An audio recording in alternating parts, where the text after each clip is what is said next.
Yeah, when I come in, I'll just put this sweatery thing on. And then it'll just look like I'm lounging. Hello, Mike Kovacic. Hello, it's not 7 yet, you know. We're not open yet.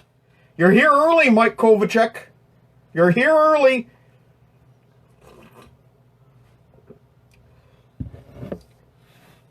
Shall we begin? There's only 2 people watching. I'm going to have to send invites.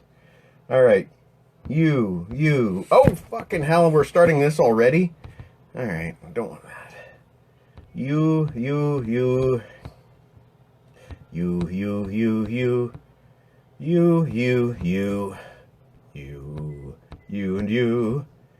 you and you and you and you. And you and you and you. And you and you and you. And you and you and you and you. And you and you. And you and... Well, you're already here. Alright, that should be enough. Let's rock. Who's here? Check in. Is that Hey, Dorothea. Yeah. Story behind this hat. It's from the Olympics. This used to belong to Jen's grandfather. And she let me have it because she thinks it looks good.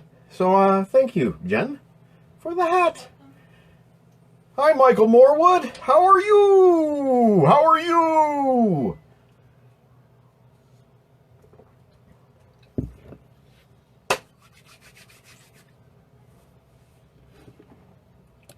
All right, let's... Oh, there's Sebastian Xavier Munier. And she let me have it. Oh, shit. Sebastian Xavier Munier, is that you? Are you here, Sebastian Xavier Munier? Are you playing video games with my... Ah, shit! This is going to get annoying. This is going to get annoying. Okay. Here we go. Made some changes. We put the Rick and Morty calendar back up. I'm not a big fan of this month, but I'm really looking forward to... Oh, yeah. August. Mr. Poopy Butthole. Ooh-wee! Ooh-wee! Yeah.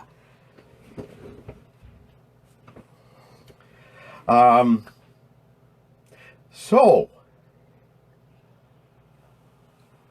a lot has happened since we last spoke, you and I. I will say that I did not plan today very well at all. No. Frank Toms. How you doing, Frank Toms? Tyler. Tyler's here, Jen. Hey, Tyler. Jen says, hi, Tyler. I did not plan today well. So, here's the story. Got home from work, drank one of these, and I went on a 3-hour creative binge. I hope I am not going to blow out my voice, but I was doing a video, which you're going to see in...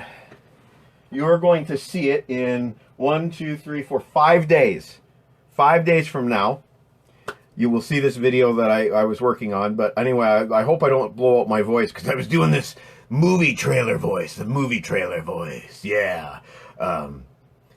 And after too long of doing that, I started feeling it in my throat. So it's not corona sore throat, it's voiceover sore throat.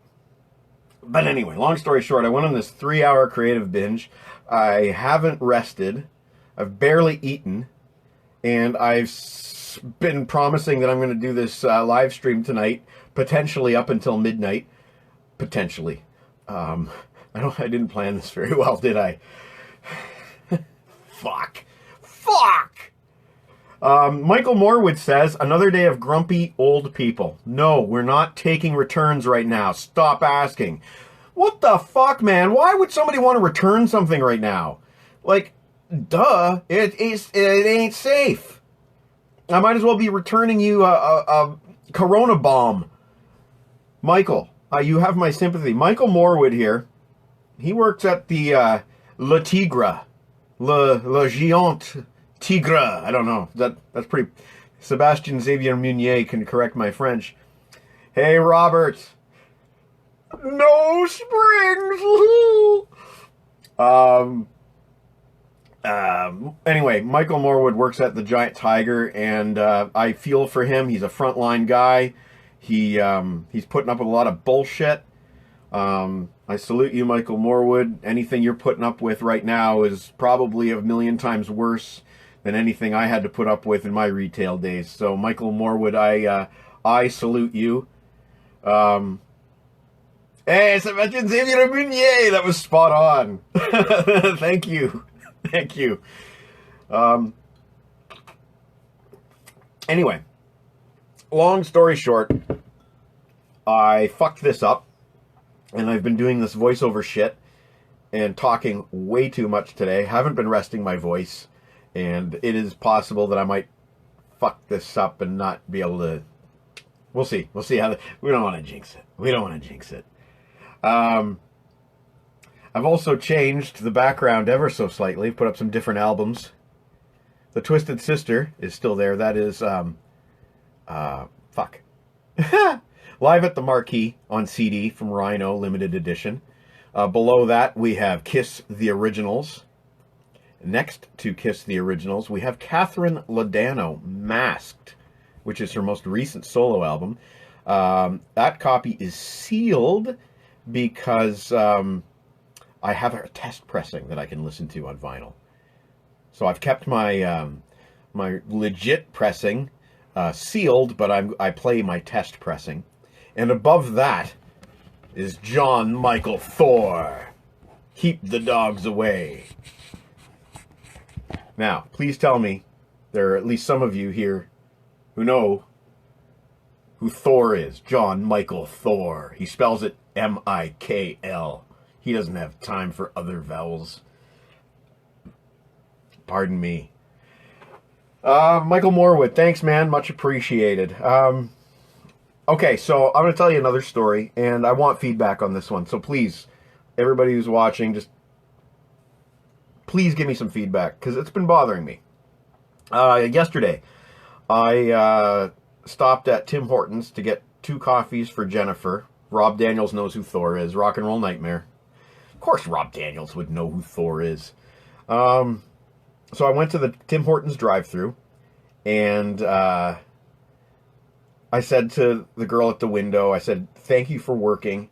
A lot of people are treating you guys like shit right now. And I didn't say shit. A lot of people aren't treating you very well these days, and I just want to say thank you for working. And she said thank you back, but I couldn't tell if it was a thank you, but you're still an asshole for being in this drive-thru and making me work.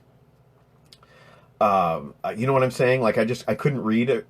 I couldn't read her, whether she appreciated my thank you or she thought I was an asshole for even being there in the first place and being one of the reasons that she's working. So that's been on my mind. I wouldn't mind if you gave me some feedback, what you think. I would appreciate that. Chris, sorry, you can't get on. Shit, I can't help you, man. Scott Peddle knows Thor. And Mike Kovacic, no. He's not the guy with the hammer. That's a different Thor.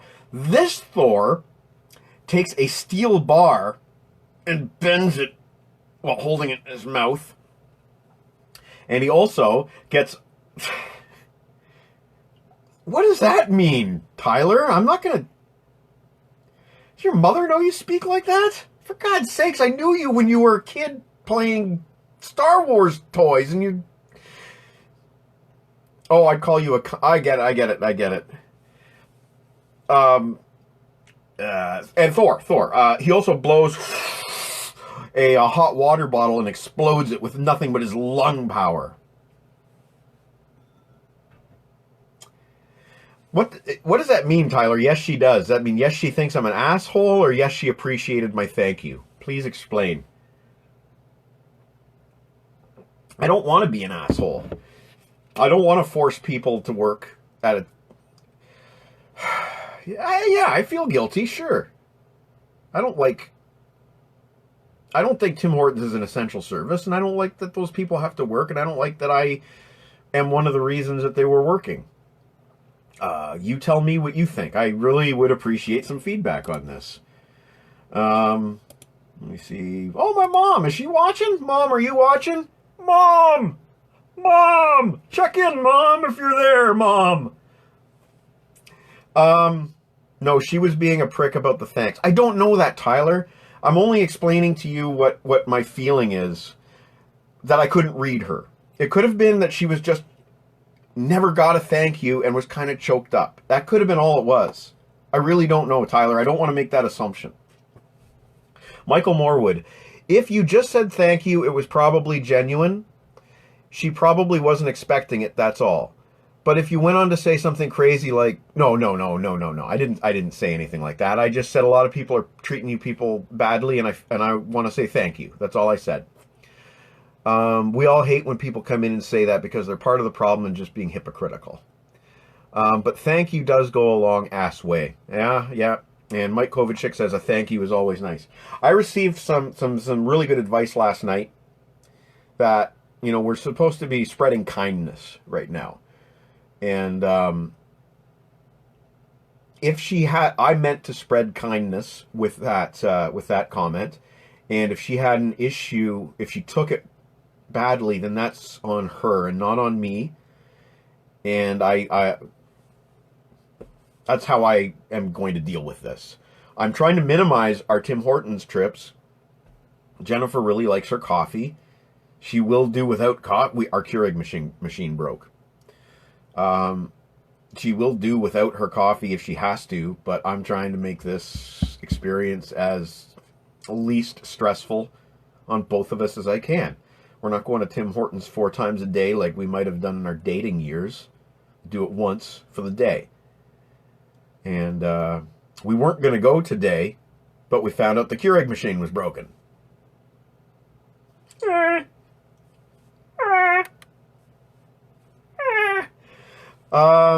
Mike Kovacic, thank you is always nice. Frank Toms, they appreciate the thanks. Get paid is great, but the thanks for sure is welcome. Michael Morwood says, I have a lot of friends at Tim's, and right now they appreciate customers like that the most. Thank you, Michael. Mom is watching! Woo! See, okay, so I'm going to say one thing, which is because my mom is watching, I'm going to keep it clean. No swearing while my mom is watching. Mom, if you wouldn't mind letting me know when you're leaving so that I can start swearing again, that'd be nice. Rob Daniels says, Chris Sarr says, uh-oh, Mom's watching. Rob Daniels says, good on you. And Dorothea Daniels says, no coffee. I know. You understand, right, Dorothea? You understand. Like, Jennifer has no vices. She quit smoking years ago. She never really drank. She has no vices except for coffee. And she's stuck at home, And if I can bring her home a coffee, I will. It's something that means a lot to her. And my mom thinks that Tim Hortons clerk was being genuine, which is great. My mom's pretty smart and wise and shit. Oh, fuck! I just swore! I swore twice! I just swore twice! I swore twice! I just said I wasn't going to swear, and I swore twice! Oh, no! Oh, this is going bad. This is off the rails. We are approximately 10 minutes into a 3-hour live stream. There we go. Robert Daniels, the wheels are coming off. They're off, man. My mom's, as if I don't know that you swear. Oh, here's a funny story. My cousin Jeffrey. I think he's 1 year older than my sister. He's a little bit older than my sister. And one summer, they were visiting us at the cottage, and he was getting on her nerves. And, sorry, I'm reading all these comments, and I'm losing my train of thought. He came to visit us at the cottage, and he was pissing us off, so we decided to tell on him that he was swearing.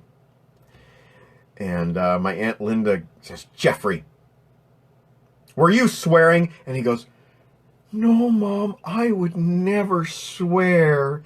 And then my sister, who was in another room, yelled through the walls, liar! And my sister was the most honest person of us all. So her word was gospel. Jeffrey got in trouble. And 5 minutes later, it's Apollo. Oh, Mom, I'm so sorry. And then all was forgiven. Okay, let's read some of these comments. This is just pure caffeine, man. This is what happens when I drink caffeine. Dorothea, I'm sure I get it. I am sure she's heard it before. Yeah, okay. But I don't want to do it right now. My mom is tuning into my live stream, and I don't think she wants to. It's my mom's Friday night. Let's not put her through that. Something must be in the coffee. Pure caffeine. Nothing but. Michelle Sarr, I hope the coffee is decaf. It ain't. It ain't. And then we have an LOL from Robert Daniels, who will be going live tonight at midnight on Visions and Sound, and presumably his own live stream here on Facebook, as he usually does on Friday night / Saturday mornings. He will be going on at midnight, and Robert is doing on his show Visions and Sound the music of Star Trek Picard by Jeff Russo. He will have with him Bob Purston, who is a Trekspert, a local Trekspert. I've been on Rob's show with Bob before, and actually Bob was kind of Trek triviaing me today. No, Mom, don't get off. No, I'm just I am fine with not swearing. You just let me know when you get off so that I can start swearing at that point. Anyway, Bob Purston and I were talking Trek today, and he was correcting my assumptions. He's way more Trekspert than I am. Sebastian Xavier Meunier says, soap bar in the mouth is what the French do. No jokes, I believe you. And there's Rob with the info on his show, 12 to 2 a.m. No, Mom, stay. Don't go, says Mike Kovacic, and she is staying. Michael Morwood, off topic, but are you a fan of the band Riot? Oh, I'm so glad you asked. Last summer, Deke, you know Deke from Thunder Bay? Last summer, Deke gave me my very first Riot CD. It was an album that is the title escapes me, but it was an album with bonus tracks from a live EP, and it's awesome. It's awesome. Yes, so I do like Riot. Michael Morwood. Dorothea, why on earth would anyone drink decaf? Ding, ding, ding, ding, ding, ding, ding.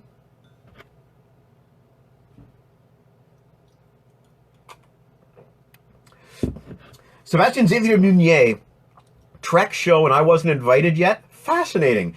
Hey, Rob. Sebastian, he's not a radio guy, but he's an audio engineer. Maybe sometime we can, maybe when we figure out this Skype thing, maybe Sebastian can contribute to a Trek show. He has a Klingon Empire tattoo on his back. He's serious, that guy. So, and the reason I'm pointing is because I'm pointing exactly on my screen where his comment appears. That means absolutely nothing to you guys. I'm pointing at his comment right there.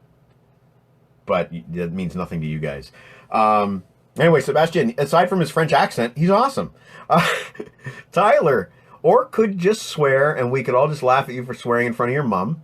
Thanks for the plug, Mike, says Rob, anytime. Michelle Sarr says, I can't drink coffee at night or I can't sleep, lol. Yeah, I didn't think this through at all. Nope.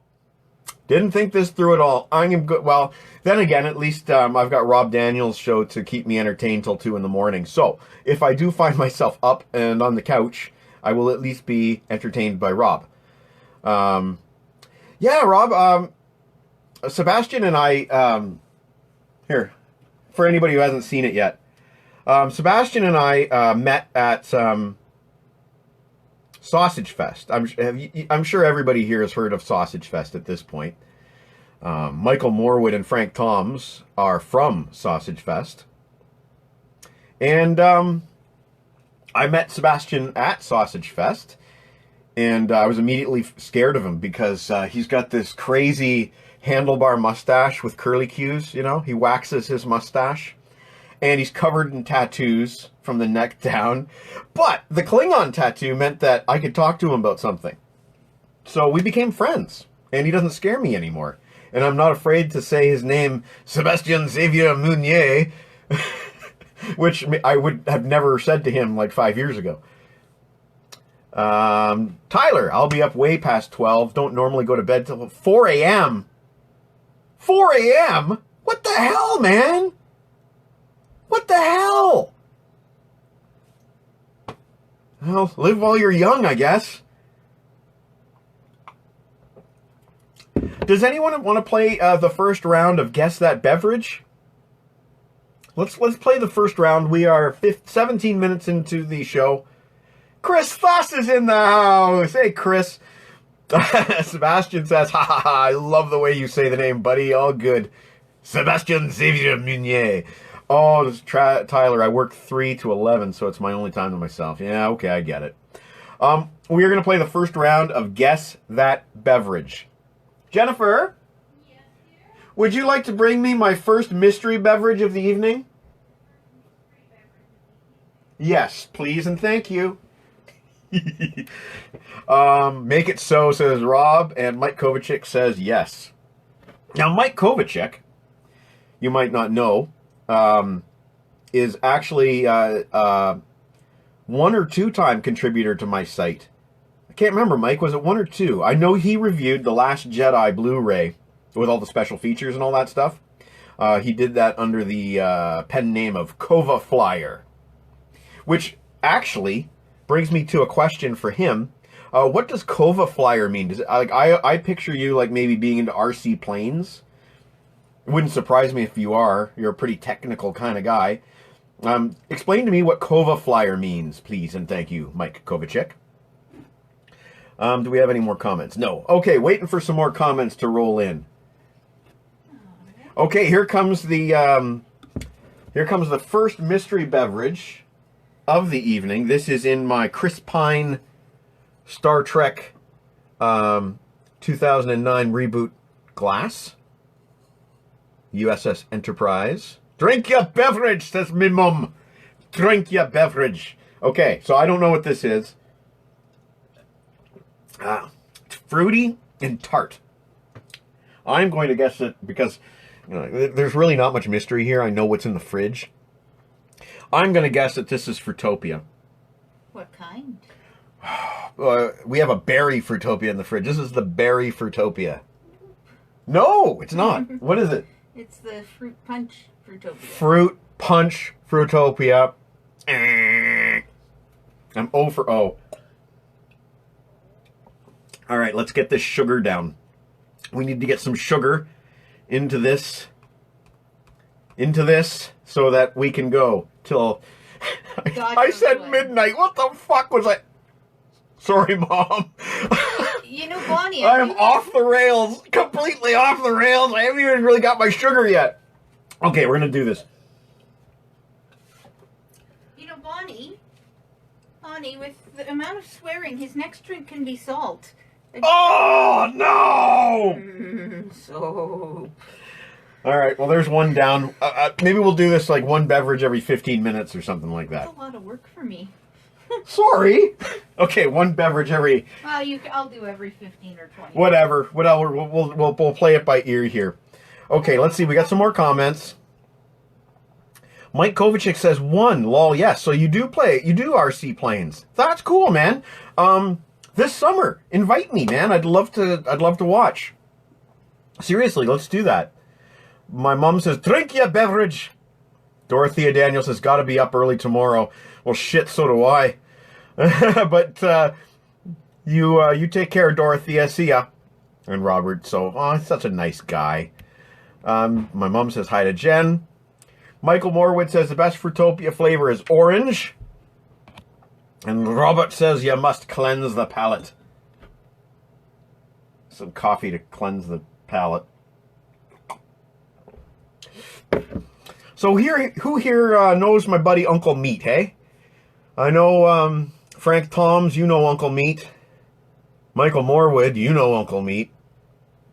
Uncle Meat has his own morning beverage, Pepsi. Pepsi.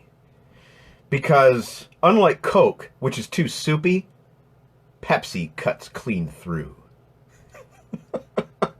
He says you need the acid of the Pepsi to cut through the grease of breakfast meats, like sausage or bacon. Cuts clean through, says Michael Morwood. You know exactly what Uncle Meat is talking about. Pepsi cuts clean through.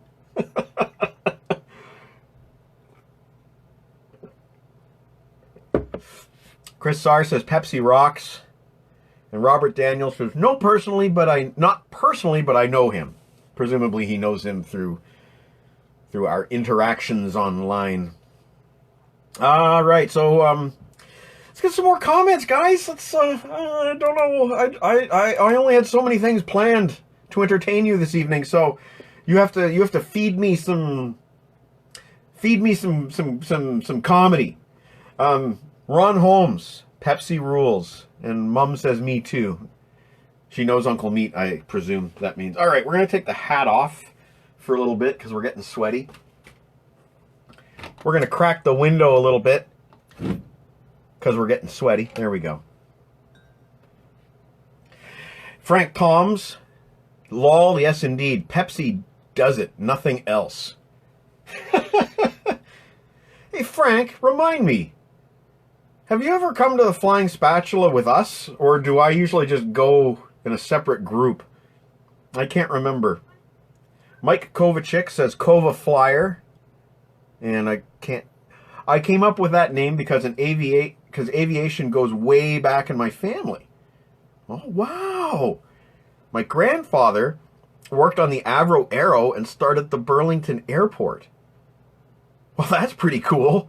And you do RC planes now. That's cool, man. So please, this summer, let's do that. Let's talk planes, man. There's a lot to look forward to, you know, and I hope that summer is a good one.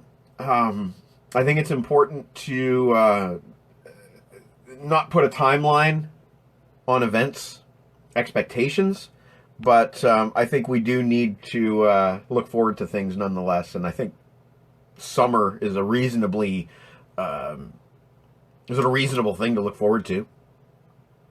Here comes the nudity. Where's Petal? No, what nudity? What nudity? Come on.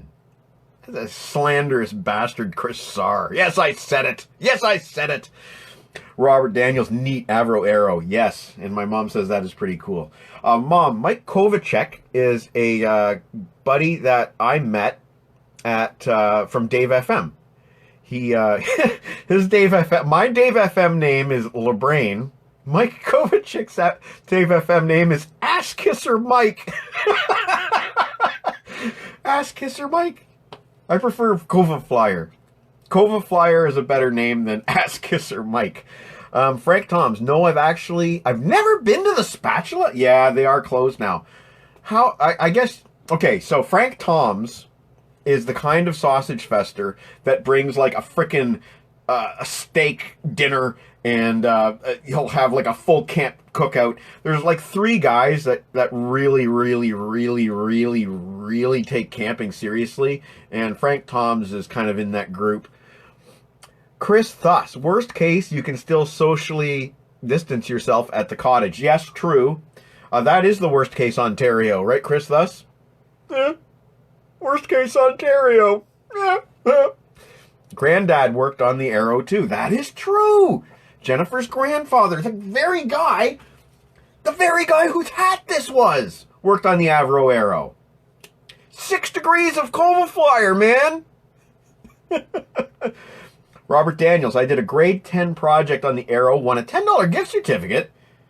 Bob Dire Straits money for nothing. Well, shit, well, darn, that's a cool story, Rob. Like, that's cool all around. Tyler's got to pop out. Talking to so many damned people right now. Also going to record you as soon as I find my headphone can... Okay, anyway, I like your name better. In the house, says Mike Kovacic. Did your mom used to come on field trips at St. Dan's? Yes, she did.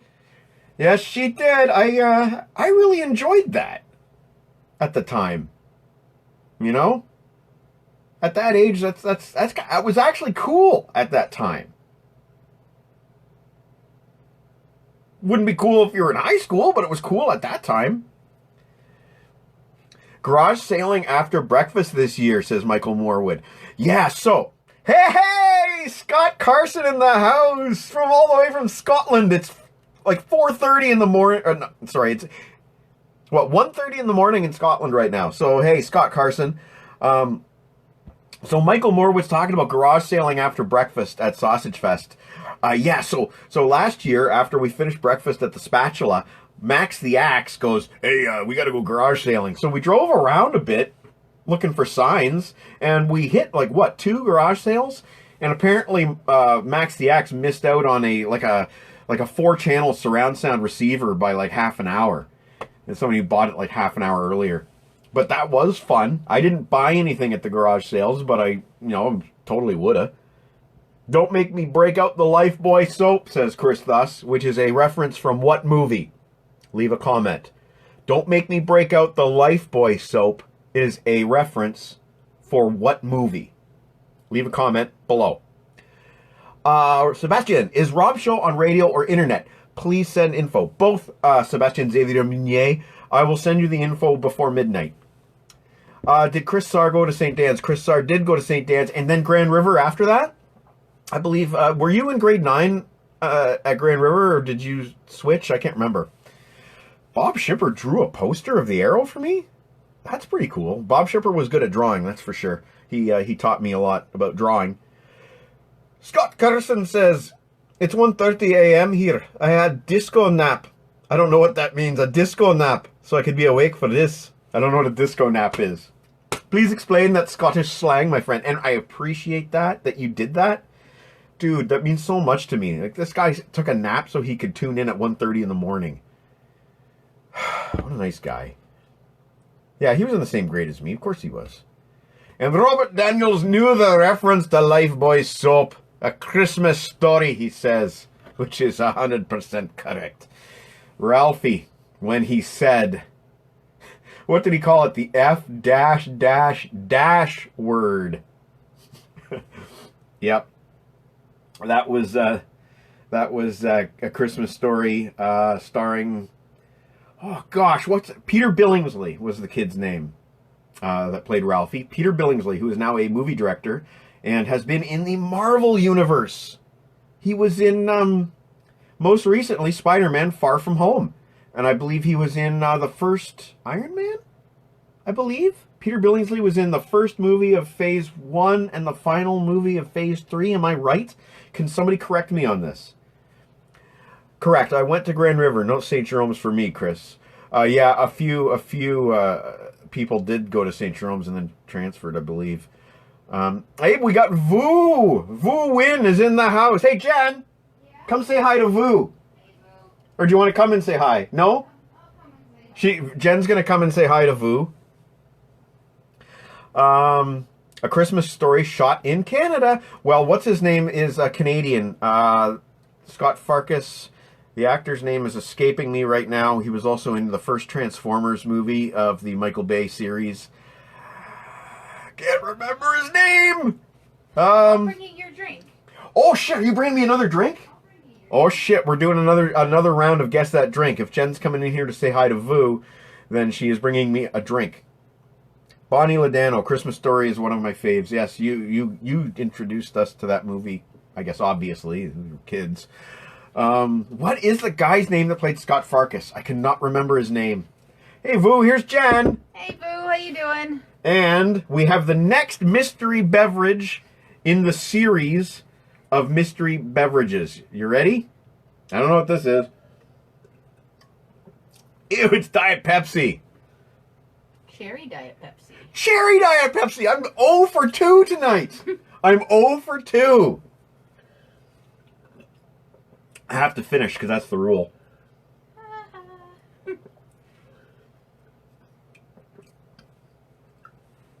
That's more caffeine. Holy crap, I'm in trouble. Well, you gotta be. Chris Sarr. I am the kid that had a cardboard box play. Mrs. Scott. God, Mrs. Scott. Mrs. Scott. Ooh. Rob Daniels spoke to composer Paul Zaza. He also did Prom Night. I'm sure there's quite a few people there that remember the film Prom Night, the horror film. Let's see. I'm just checking messages here while we chat. I see nothing of interest. Mike Kovacic, ooh, you said shit. Yeah. Off!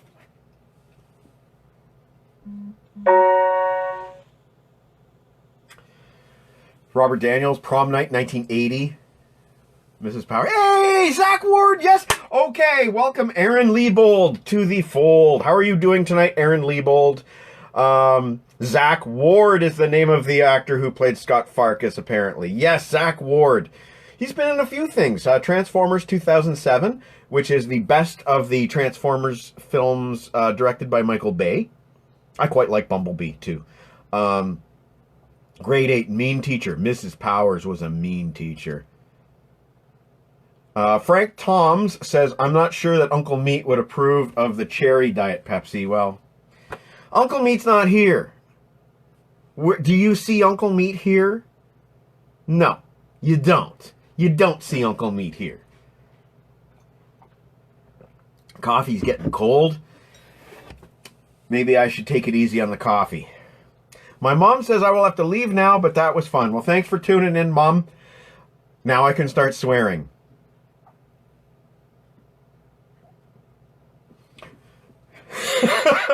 Shit. We're in trouble. Okay, so what do you I think we have Harrison Kopp in the house now. Harrison Kopp all the way from Australia. It is 9:30 in the morning in Australia. How are you doing, Harrison Kopp? I hope you are doing well. Mrs. Powers was better to Mike than his sister. That's true. She was mean to my sister. I've heard that teachers who had like generations of kids treated the younger generation usually worse because they had high expectations for them. Bye, Mike's mom, says Rob Daniels. Okay, so I'm going to tell you guys something fun that Rob did. On Wednesday night, Rob did a live stream at 7 p.m. where he was broadcasting old public domain movies from the 1940s. And Rob, you'll have to tell the titles. The first one I'm going to call Suzy Learns to Wash Her Hands. It was a movie about germs from the 1940s. And that was kind of funny. But my favorite was A Fever for Spring was the name of the film. And it starts off with this guy fixing his couch, which has springs in it, of course. And he gets fed up and he goes, gosh darn it, I hope I never see another spring. And then this little animated character named Coily took away all the springs in the world. A Case of Spring Fever is the name of the movie, says Rob Daniels. Thank you.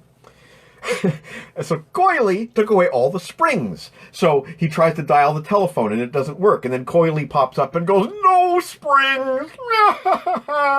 And he tries to lock his door and it doesn't work because there's no springs. And he tries to start his car and he can't because there's no springs. And this goes on until the man apologizes to Coily for wishing there were no springs in the world, and Coily brings the springs back. But that is only half of the film. The second half of the film is this guy explaining to all his golf buddies everything that he's learned about springs. And that part of the film goes on forever. And it was so fucking bad. That half of the film was so fucking bad. But anyway, Rob, you were doing that every week on Wednesdays at 7, I believe, right? And tune in. Tune in. It was fun. Honest to God. He actually showed A Fever for... What was it called? A Fever for Spring?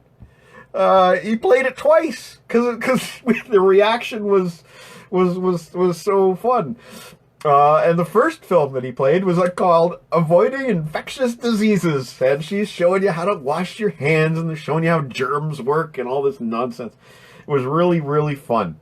So, in sum, watch Rob Daniels' show, his live stream, Wednesdays at 7 p.m., and he will be broadcasting more of these fun public domain films from the, I guess, the 40s and beyond. Oh, Tyler says that's 2 F-bombs in the same fucking sprint, no less. Gods, I should get some fucking popcorn for this, lol. Yeah, my mom's gone, so I'm going to swear now. Rob says, tune in next week for the chicken of tomorrow. The chicken of tomorrow. Holy shit. You know what? Okay.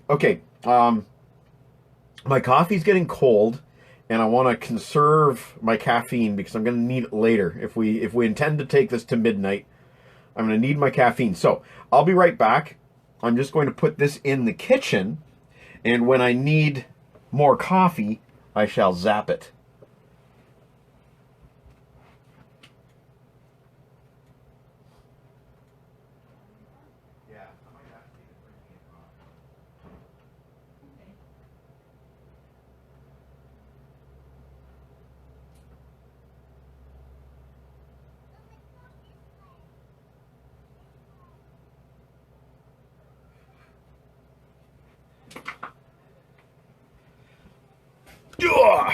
Okay, let's check out the comments.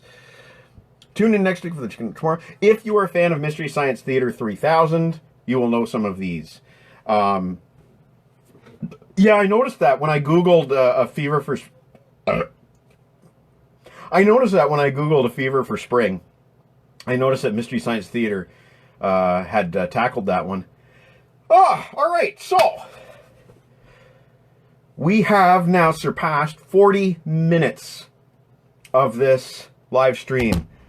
So, can we keep going? Let's keep going. Let's keep doing this. We need some comments to make this happen, because otherwise, you know, I gotta think on my toes here. I thought one thing we could do tonight would be an unboxing. Say so in the comments if you want to see an unboxing of something. I have a couple of things we can choose from for unboxing. I am just going to scroll through my Facebook here and see if there's anybody I still need to invite to this thing. We'll invite you and you and you. And you for sure. You, why not? You're probably not online, but we'll do it anyway. And you and you and you and you and you. Unboxing is the bane of the internet, says Rob. Oh goodness, I didn't expect that response. I guess, okay. I thought I had a good idea there, but apparently it wasn't a good idea at all. Oh my god. Okay, so, maybe no unboxings. I had some pretty cool stuff I wanted to unbox, but Rob says no. I guess it depends on what it is. Okay.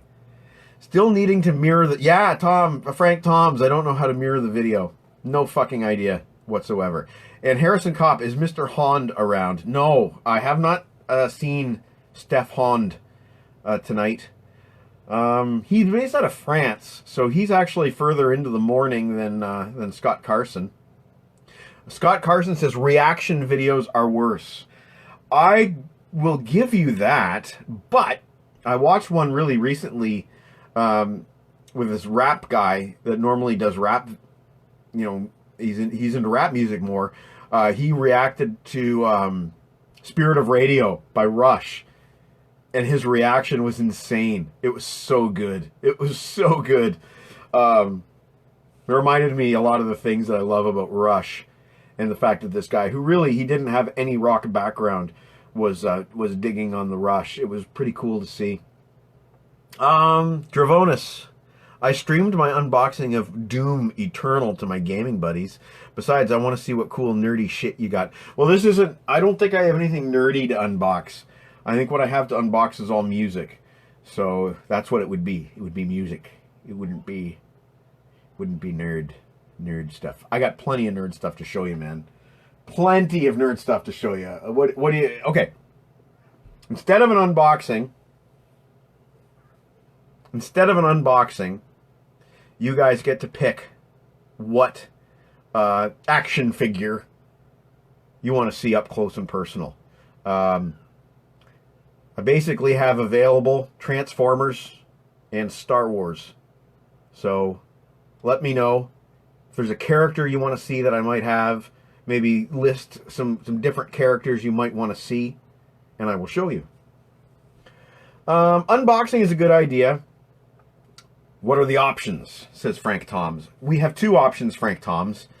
I was saving them for the summer when I could do like a proper YouTube video, but this is a fine time to do it. This is just as good as a YouTube video as far as I'm concerned.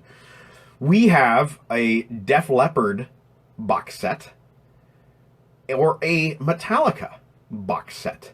You can pick one. Harrison Kopp, your favorite Transformer. And Mike Kovacek says Star Wars. Okay, Mike Kovacek, I'm going to ask you to... Jar Jar? I don't have a Jar Jar. Haslam would hate this right now. What would he hate? What would he hate? I don't understand. Phone's ringing. Okay, hang on. We're going to pause. Unknown 8932457. Hello? Hello?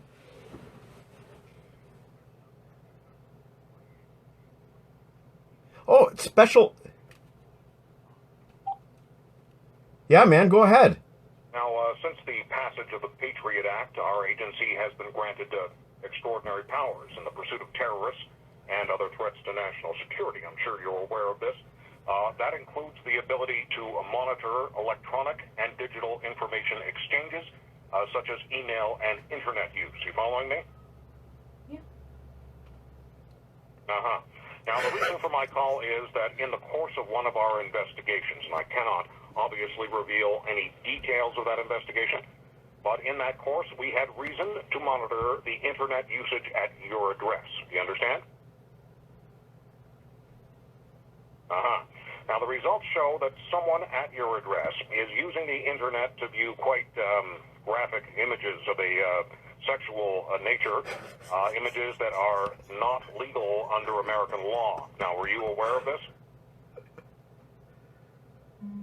Well, you'll get a chance to make a full statement later. Our agents will be entering your home shortly. They will be seizing your computer, any related media, and conducting a thorough search. I suggest strongly that you cooperate with them. You've just been pranked. Courtesy of prankowl.com. Okay, which one of you guys did this? That's so fucking awesome. Oh shit, I threw the phone and I dropped it. Which one of you guys did that? You threw something at your wife. Okay, Transformers, Hot Rod. I got one. Yes, Frank Toms, I can get that. That was funny.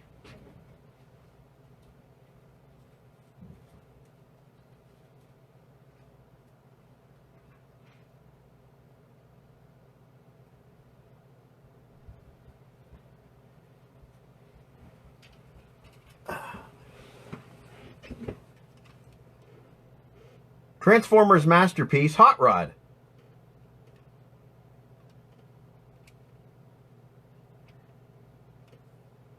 I'm not going to transform him. I'm having trouble actually. The joints and everything are really tight, and I don't want to fuck around. So I'm not going to transform him.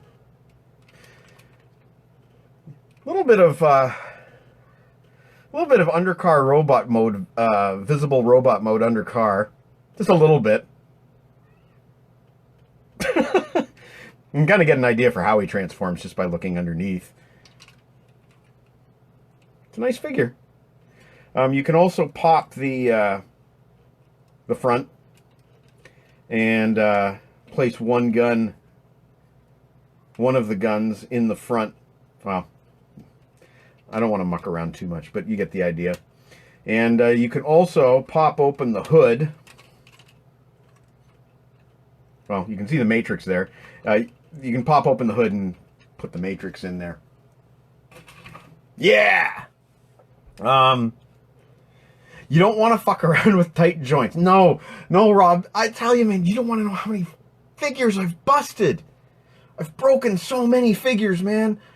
Oh, and these are expensive figures. You don't want to break one. You really don't want to break one. Trust me. It's heartbreaking when you break one of these figures. They are so expensive. What else? What other figures you want to see? Mike Kovacek did request the Star Wars figure.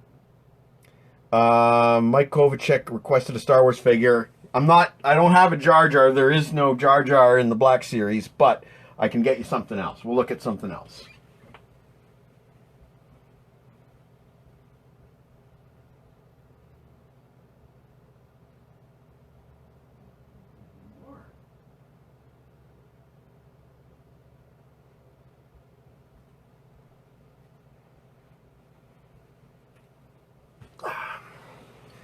The Mandalorian.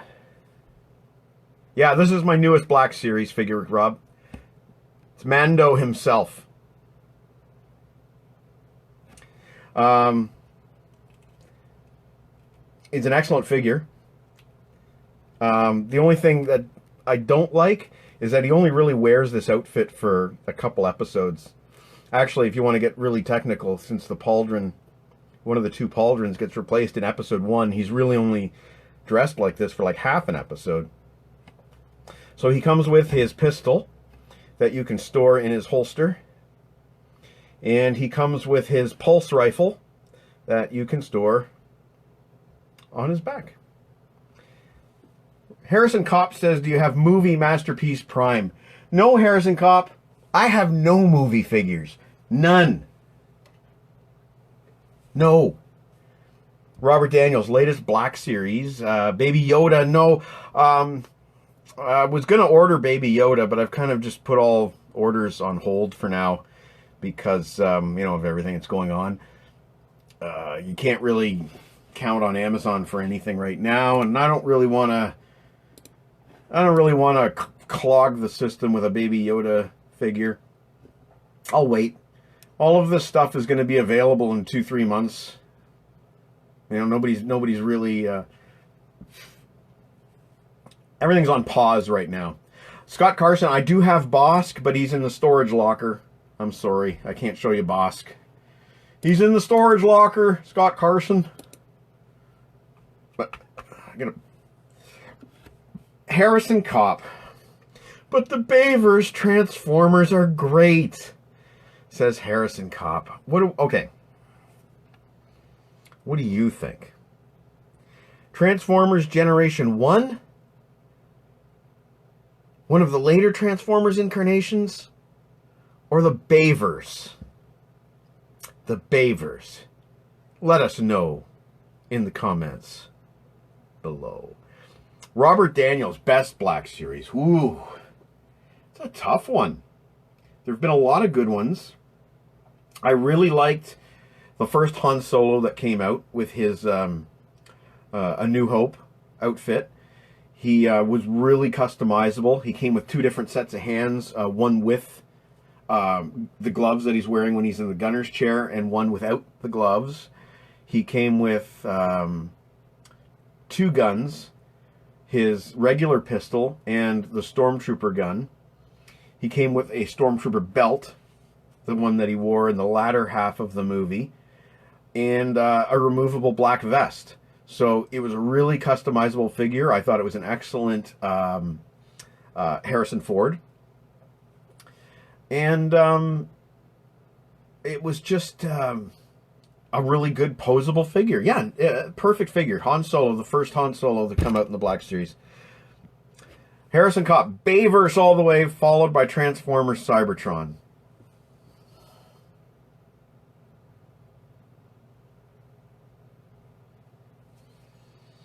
Robert Daniels, I have more G1, but I do have Bayverse Bumblebee.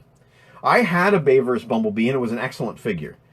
One thing I did not like about the early Bayverse figures is they didn't come with guns. If they came with any weapons, they were usually attached to their robot modes, or were melee weapons like clubs or swords. And I like robots that come with guns. I like guns. I like ranged weapons. That was one of my big criticisms for the early Bayverse They didn't come with a lot of removable weapons, ranged weapons, and that's what I like. Try to find I'll grab one later. Frank Toms, any anime figures? No. Michael Morwood, Maul. Okay. I'll get you Maul. You're seeing my butt. It's my behind.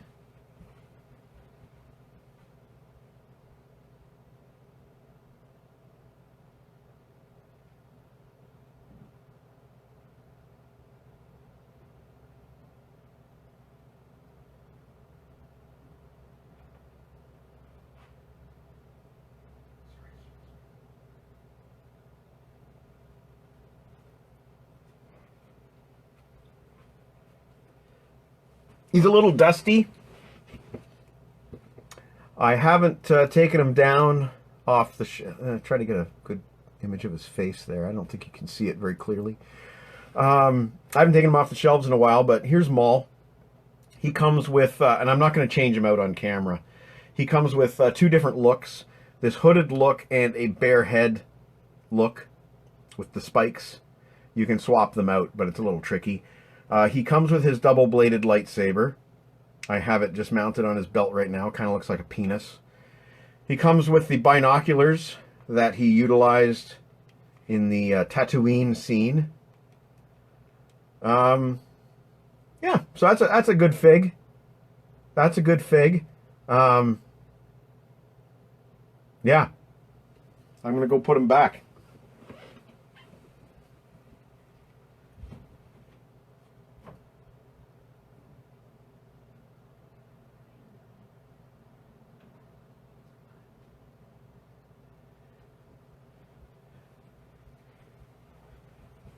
I think we have Bumface himself in the house.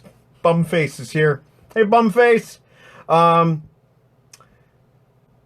Tyler, you should come to Airsoft with me. Yeah, I know. We'll do it eventually whenever Airsoft opens again. Mike Kovacek, my best Black Series is Luke's lightsaber. Oh, yeah. Yeah, those are nice. I don't have... I just have that one Kylo Ren saber that you've seen me use. Mike Kovacek is looking to get a Darth Vader lightsaber next. Or what one would I get? Honestly, Mike, I would get the original blue Anakin saber. It's the most iconic, and I guess it's my favorite. It's the only one that I could probably draw from memory. Robert Daniels, really no anime robots? That actually surprises me. I wanted to find a Battle of the Planet. I would love to have that stuff too, Rob. It's so expensive, and it's opening up a door that I don't want to. Oh man, you're making me want this stuff. Yeah, Phoenix, I know. Harrison Kopp, do I have to? No, you don't have to. It's still open. How is the fuck is Airsoft an essential service? That's fucked. That's fucked. Airsoft should not be an essential service. That's fucked. Bumface says, I really hate when you call them figs. That's gay. Thanks, Bumface.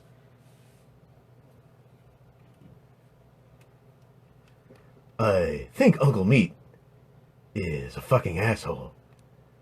Stardate. Uncle Meat's fucking face.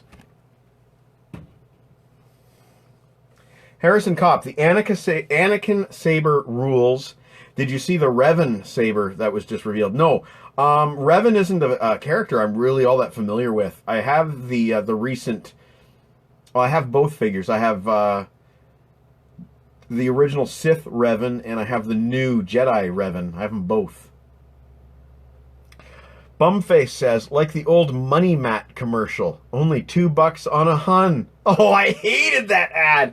Only $2 on a Hun. Yeah. Or was it? I actually think it was $3, but hey, man, you might know better than me. Fuck, I hated that ad. Okay, fine. So Uncle Meat doesn't like when I say the word figs. Uncle Meat.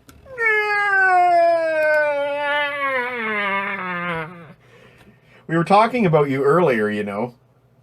You've got quite a few allies here in the Coke versus Pepsi debate. All right. We are now fully 1 hour into this potentially 3-hour live stream. Ah, Rob, no, I don't have my original Star Wars figures. So the story goes, when I moved out my parents' house, I left all of my Star Wars figures to my sister, who has taken great care of them, and she cherishes them and loves them. And they might mean more to her than they actually do to me. But I do have something to show you for original Star Wars figures. I do have something to show you.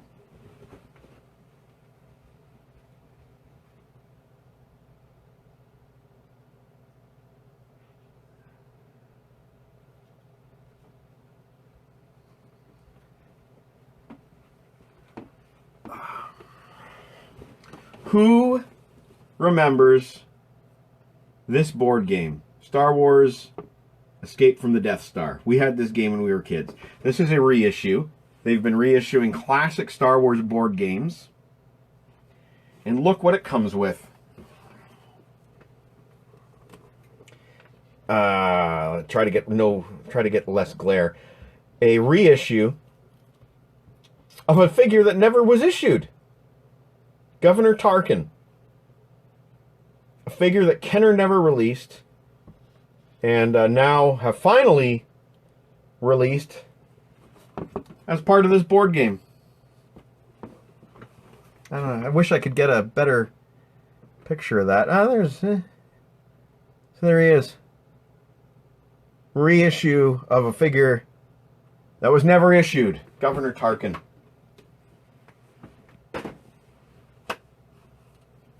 Okay, what else we got? Oh, shit. Frank Toms is bringing up the Diet Cherry Pepsi issue.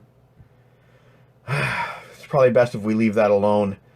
Robert Daniels, I just played with my great niece and nephew just this last Christmas. That game. The very game that I just showed you. That's awesome, man. Paying it forward to the next generation. I remember that board game, says Scott Carson. Saw that reissue in the shops a while back. Blast from the past. They're doing another one in, a few months, I guess, whenever this blows over, for the Empire Strikes Back board game. And I believe that one might come with a DAC figure.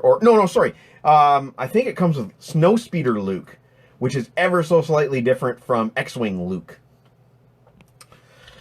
Eric Litwiller, Diet Pepsi tastes like the Disturbed singer's voice, like ass. Maybe the cherry would take some of the ass out of it. No, I'm sorry it didn't. The cherry made it worse. The cherry actually made it worse. It was worse. Frank Toms, lol, ass. Rob Daniels, Destroy the Death Star was awesome. I think we have that in storage at my parents' house. I think. I know one of the neighbors had it. It might have been George Blaz, might have been Rob Zabo. I can't remember which had it. But I have played that game, and it was awesome, and I hope they do a reissue of it. You know, funny enough, for my birthday this year, my sister bought me a reissue of the board game Mousetrap, and it was fun. I mean, it was dumb, but it was fun. Yeah, we had a blast playing it. We never properly played it when we were kids. We just tried to make the Mousetrap work, and we actually, as adults, sat around a kitchen table and played Mousetrap, and it was fun. Rob Daniels, I sold that at a garage sale. Oh, man, yeah. Garage sales in the 80s. A lot of the time, you would just take something out of your basement that you had as a kid, put it on a table with a price tag, and someone would get rid of it, and then you would have money to buy something new that was more age appropriate. And a lot of Star Wars toys left a lot of kids' houses in the 80s at garage sales for nothing. I got the Slave One mint condition from some asshole that lived down the street. I think it was Brian Knight.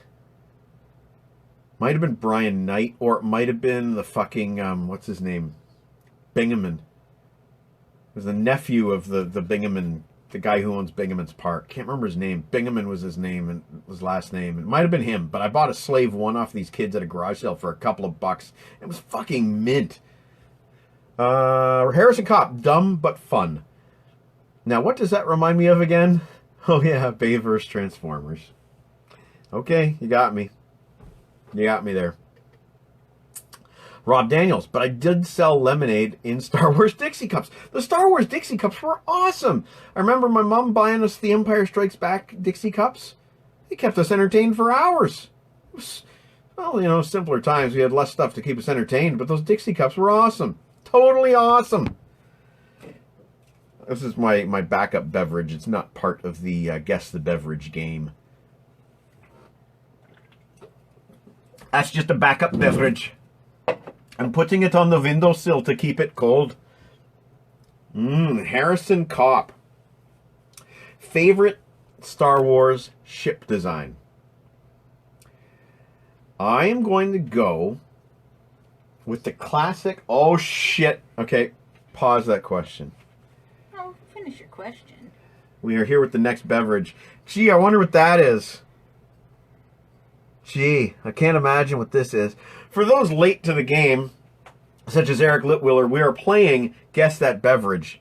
Jen will be bringing me a different beverage in the same glass every 15, 20, 30 minutes or whatever, and I have to guess what's in the beverage. I can't figure this one out. Cream! Oh, fuck, it's cream! Oh, shit! She got me! That was cream!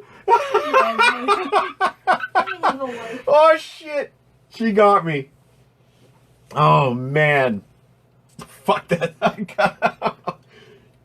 think I was going to make it that easy for you, did you? Did you... well, thanks for making this fun, sweetie. Appreciate it. Okay. Rob Daniels with the TIE Bomber. That's interesting. Or the TIE Phantom. I'm going to look that one up because I don't know what it is.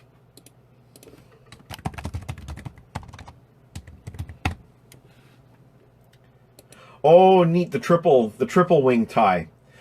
But not the TIE Defender. Different one. My favorite starship design from Star Wars is the X-Wing fighter. When they did the original starship designs for Star Wars, they wanted simple shapes that could be drawn in just a few lines. And the original Star Wars has two... Sorry, I've been talking for like an hour straight. The original Star Wars had two ships, X's and O's. X-Wing fighters and TIE fighters, X's and O's. It doesn't get any simpler than that. And another cool thing about the X-Wing is that it's basically based on World War II airplane design. All they really did was take the wing, split it, and move it further back along the fuselage. That's really all they did that was different. And that's why it's so classic. The X-Wing. Okay, let's see. Some more comments. Milk with vitamin K, says Frank. Malk with vitamin K, says Frank Toms. Eric Litwiller says goat cum. I'm glad my mom only tuned in for the first half hour.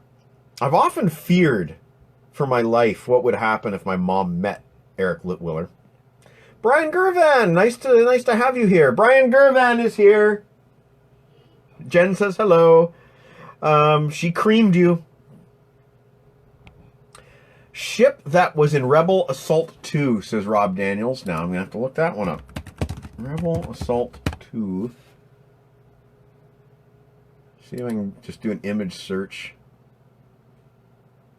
Oh, I see. The TIE ship was in Rebel Assault 2. I get what you mean. Okay, yes. Harrison Kopp, the Eta II Actis Jedi Interceptor is a good ship.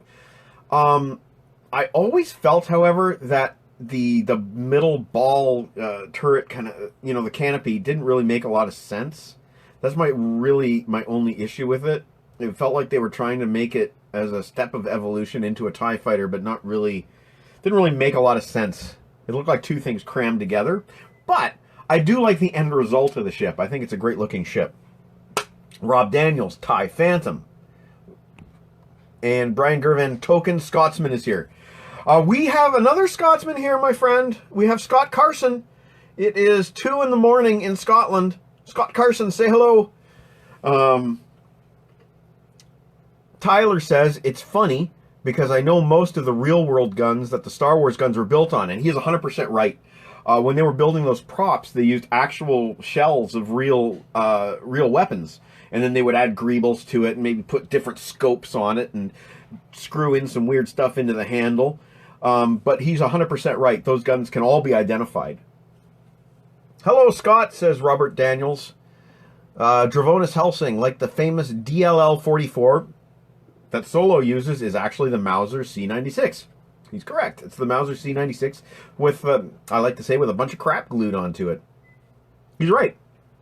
And it's also, you know, if you see the Maflex flash that was used to make the Anakin saber, easily identifiable by the original, the original article. And old Star Trek was like that as well. On the original Star Trek, they would find things like weird-looking salt and pepper shakers, and they would say, okay, turn that upside down, and it is now a medical scanner. And they might stick like a flashing light in there. They might not. They might just paint it silver, and Dr. McCoy would go, woo, woo, woo, woo, woo, woo, woo, woo, and it's a medical scanner. Okay. Time to breathe. Time to have a sip. A sippy poo. Ah. Delicious. Delicious. What do we have going on here? Okay, Robert Daniels. Once upon a time, when you could order gun props through the mail, my dad did that. I considered a gun prop. Yeah, my dad ordered gun replicas, different thing. Rob considered ordering a solo pistol. He ended up getting the blaster from episode 5. Oh, no. I ended up getting a blaster from V. Remember V? V for Visitors? That was a show that was on in the 80s. Michael Ironsides was in that show. Uncle Meat looks like Michael Ironsides. He's a dead ringer for him. Smells like him, too. Uncle Meat, what do you, say hello, leave some comments, call me Bumface, come on, keep me entertained. The Stormtrooper blaster was built on an old Sten gun variant. There you go. The fact that this guy knew all this shit about guns when he was just a kid, should I be worried? Okay, we have been at this for 1 hour and 10 minutes. Who had the hots for Diana in V?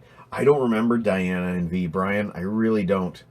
I'm going to Google her. Let's Google her. Diana in V. Oh, shit. Oh, okay. I don't remember her. I don't like the pictures where she has really big hair. I prefer more flattened, but yeah, cool. How would I know what Michael Ironside... Oh, man, we got lots of comments all of a sudden. Afterburner or Eliminator? Eliminator, but I really like Rough Boy. How do I know what Michael Ironside smells like? Don't want to know. Tyler says no to my comment about should I be scared of him? No.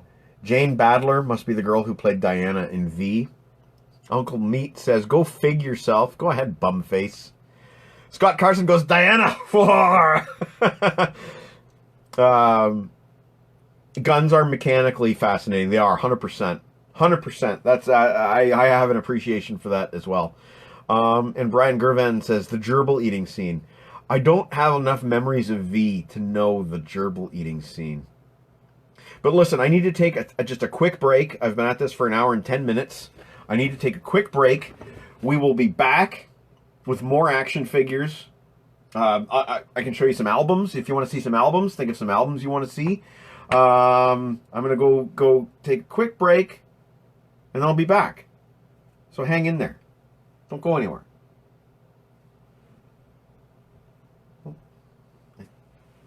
See you trying to leave. Don't even think about it. Don't even think about it.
Pardon me. I was doing recording. Oh, crap. For those of you who have more recently arrived, oh, man, I didn't think this through tonight. And earlier on, I was doing a lot of recording. And I was doing it in my movie trailer voice, which sounds like this. And my voice is kind of going. And I didn't think this through, you know? Didn't think this through. All right, let's get let's get some comments here. Ah, jeez. Okay, Mike really likes Rough Boy. Yeah. This is not irreconcilable differences. It's a good song. Rob has V on DVD. Eric Litwiller liked the original V, but didn't care for the bum-faced reboot. Brian misses me already. Frank Tom says that I should give us a topic to discuss while he's gone. That's okay. Play some on hold music. Tom Morwood! Hey, buddy! Holy shit, nice to see you, Tom. Thanks for tuning in. Oh, I'm really glad to see you. And Rob Daniels, I interviewed Joel Harnell, who was the composer on V, and Kenneth Johnson, who was the creator of V. For those of you who aren't familiar, Rob is the host of Visions in Sound on CKWR. He does movie and video game soundtracks, and he'll be on Midnight Tonight on his own show. And tonight, Rob is doing the music of Star Trek Picard, Make It So, composed by Jeff Russo. And I'm really looking forward to this because if you have been watching Picard, the music's quite excellent. Jeff Russo's kind of gone nostalgia happy with this series, and I love the music. So Rob's going to be bringing us some of that tonight at midnight on Visions and Sound on CKWR. And yes, Picard. Jackie Rogers Jr. Okay, Jackie Rogers Jr. If I remember correctly, that is an SCTV reference. Ah, crap. Fucking shit. God damn it.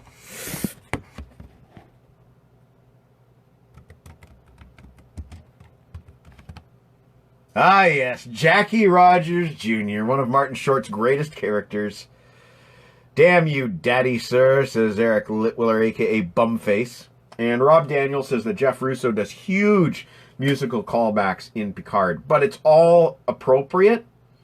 It's not just throwing in for the hell of it, you know. It's all appropriate to the characters and the situations seen on the screen. I wasn't 100% sold on Jeff Russo at first. The Star Trek Discovery soundtrack took a little bit of time to get used to, but I think what he's done is he's put a really interesting twist on some of the traditional Star Trek themes. Picard's a very different theme, and at first I didn't like it at all, but I've really grown to like it. And maybe a show of hands here, maybe anybody who knows what I'm talking about, who's actually been watching Picard. Last night was the series finale. We could discuss some of that if you people have seen it. It was, in my opinion, a great finale. I thought that there was one particular payoff that was quite good. Very emotional. I talked about this with Sebastien Xavier Munier last night. I talked about it with Sebastien Xavier Munier earlier tonight.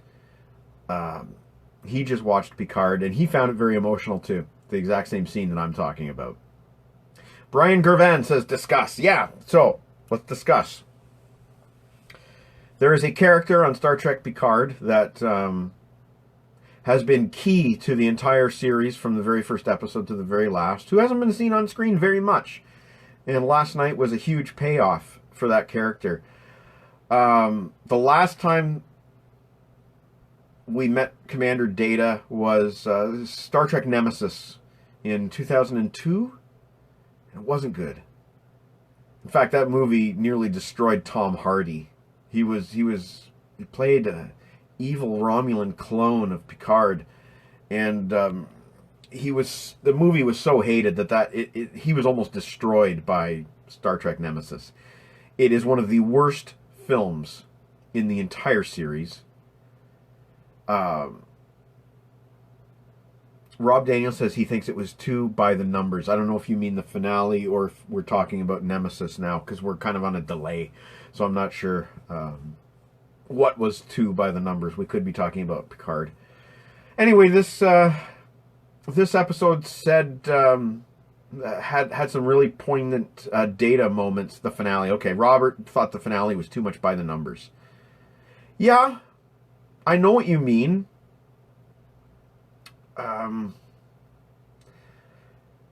It's going to take some time to absorb all of this and really decide how I feel. But I was satisfied by the end of the night. Oh, and you know what else was fantastic? Was seeing Riker in the captain's chair again. That was awesome. William Riker, Jonathan Frakes, confidently in that captain's chair, and also a new class of starship, the biggest, fastest, and most powerful starship in the entire fleet, whatever this new class was. That's kind of cool. This is the kind of thing that Trek fans have wanted. After Star Trek: The Next Generation and the subsequent movies ended, we got an end to that timeline. They went back instead to a Kirk era and pre-Kirk, and we have not seen until now anything post Next Generation. And we want to see what's happened to Starfleet in those years. We want to see advances in technology in those years. So, they gave us this hint of this new, bigger, faster, more powerful starship. And I like that. That's the kind of thing that us Trekkers, I said Trekkers, I mean Trekkies, have been wanting for a long time. Scott Carson says, I watched Nemesis for the first time a while back. I thought it was okay. Wasn't terrible. Wrong. It's terrible. Rob Daniels, back me up on this, please. Nemesis is fucking terrible. It's a piece of fucking shit. It's like Eric Litwiller took a shit on a shit. I'm not kidding. It's like Eric Litwiller took a shit on a shit. Robert Daniels, as soon as I saw the opening credits, I knew exactly what was going to happen. Well, I kind of called certain things last week. I may have mentioned it to you. I don't remember. I predicted what would happen with Picard. I didn't predict Dr. Alton Soong correctly. I thought Soong was going to turn out to be Lore. I really did. But I did predict what was going to happen to Picard. As soon as they mentioned the Gollum body last week, it was obvious. Brian Gervan, he kind of kicked some arse in that episode. Yeah. He kind of kicked some arse in that episode. And Scott Carson says, what was so bad about it? Okay. The fucking dune buggy. What the fuck does Picard need a dune buggy for? They got shuttlecrafts and beams and all this other fucking shit. And they have a dune buggy? With wheels? Phone.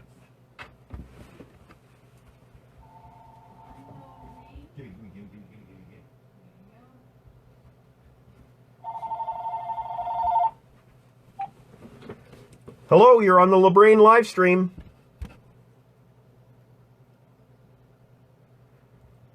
Hello, you're on the LeBrain live stream. They hung up. What? Oh. Hello. You're on the LeBrain live stream. Am I? Yep. Go fake. Is that Meat? Yeah? Hey, Meat. Okay, hang on. I'm going to put the phone down in a way that can... Why are you calling me? I'm not calling you. Me? I didn't call you. You called me. You must have pocket dialed me. Okay, so Nemesis is very bad. I thought it had some potential, says Frank Toms. Meat hung up. The last act of Nemesis was so too much like the Wrath of Khan. Yes, it was an obvious. Hey, Sebastian Xavier Meunier. We were just discussing, Frank was saying that Nemesis sucks. I agree. See, now I've lost my train of thought because of Meat's phone call. Where was I with this? Nemesis, the Argo, his dune buggy. Okay, that was stupid. The character of Shinzon was fucking terrible. It was a terrible idea. Just the concept of him was terrible. And, Tom Hardy is great. Totally miscast.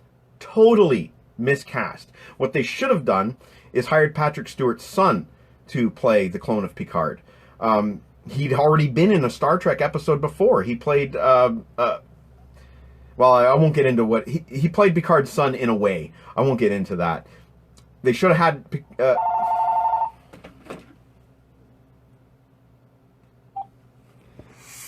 This is the LeBrain live stream. LeBrain live stream. What the hell is going on now? I don't know, but you can hear the phone ringing that it's you calling me. This is the second time that my phone has rang and you called me. I have not. You're watching me right now. You can see that I'm not calling I you. don't care what I'm watching.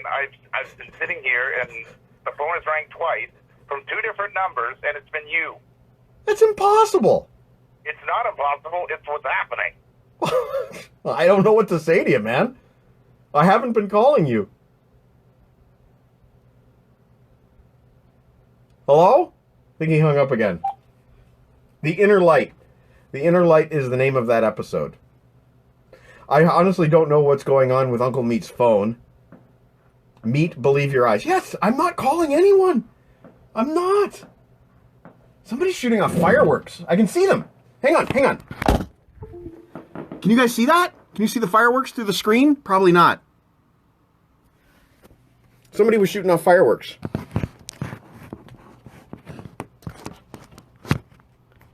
So what is that with the phone thing? Is that somebody spoofing my number? What is that? Somebody more technical than me. Answer below. You rang me? I don't know, man. I have not. I wish I was that clever. I'm really not. Somebody pranked me earlier tonight. It was in the live stream. No idea.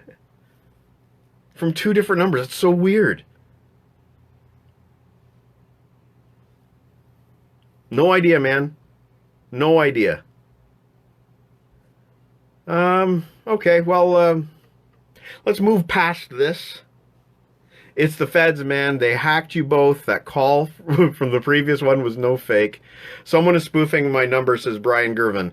So what should I do about that? I don't know. What is that? Do I report that? What is that? I don't know.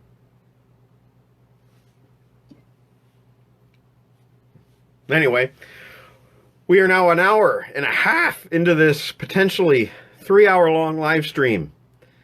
I'm starting to run out of steam, as you can tell from the energetic opening to this dreary kind of middle section where people are spoofing numbers and calling Eric Litwiller. God knows why they would do that. I don't even call Eric Litwiller, so, you know. Yeah. Not a lot you...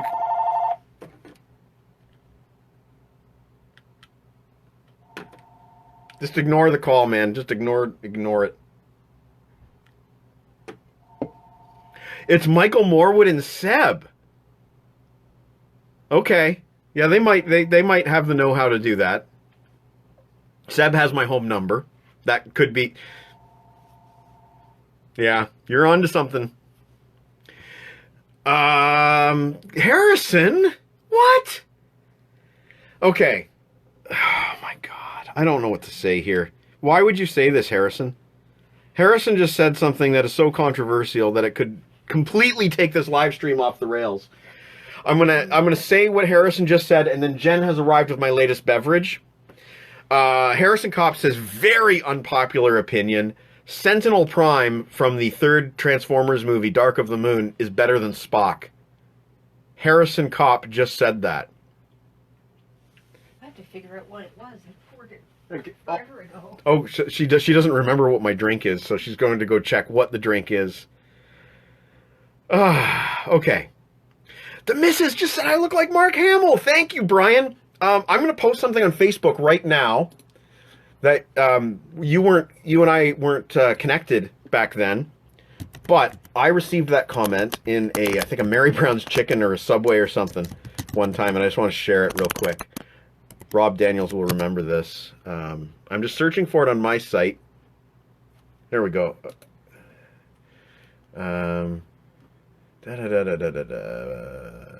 Okay, here it is. I'm going to share this. I'm going to tag you, Brian, so you can see this. This is, I thought it was, compliment. Brian Gervin. There we go. Post to Facebook. Okay, here's the next beverage. Okay, here you go. I don't know what this is. It's kind of a yellowy color. I got it in the bathroom. Oh, I didn't give you my pee. Or did I? I taste something pineapple-y. I taste something pineapple-y. Tropical mango. Tropical mango? Is there any pineapple in that? Not that I'm aware of. It's 10 calories. I have gone 0 for 4 in Guess That Beverage this evening, folks. I've gone 0 for 4. Okay, let's see some comments. Sebastian Xavier Meunier, I would never do that to another Trekker. Robert Daniels says, that's like saying...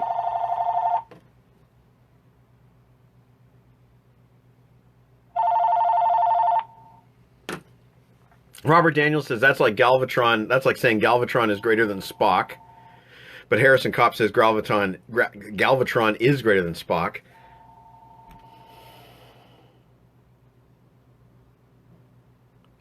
Why would you say that, Harrison?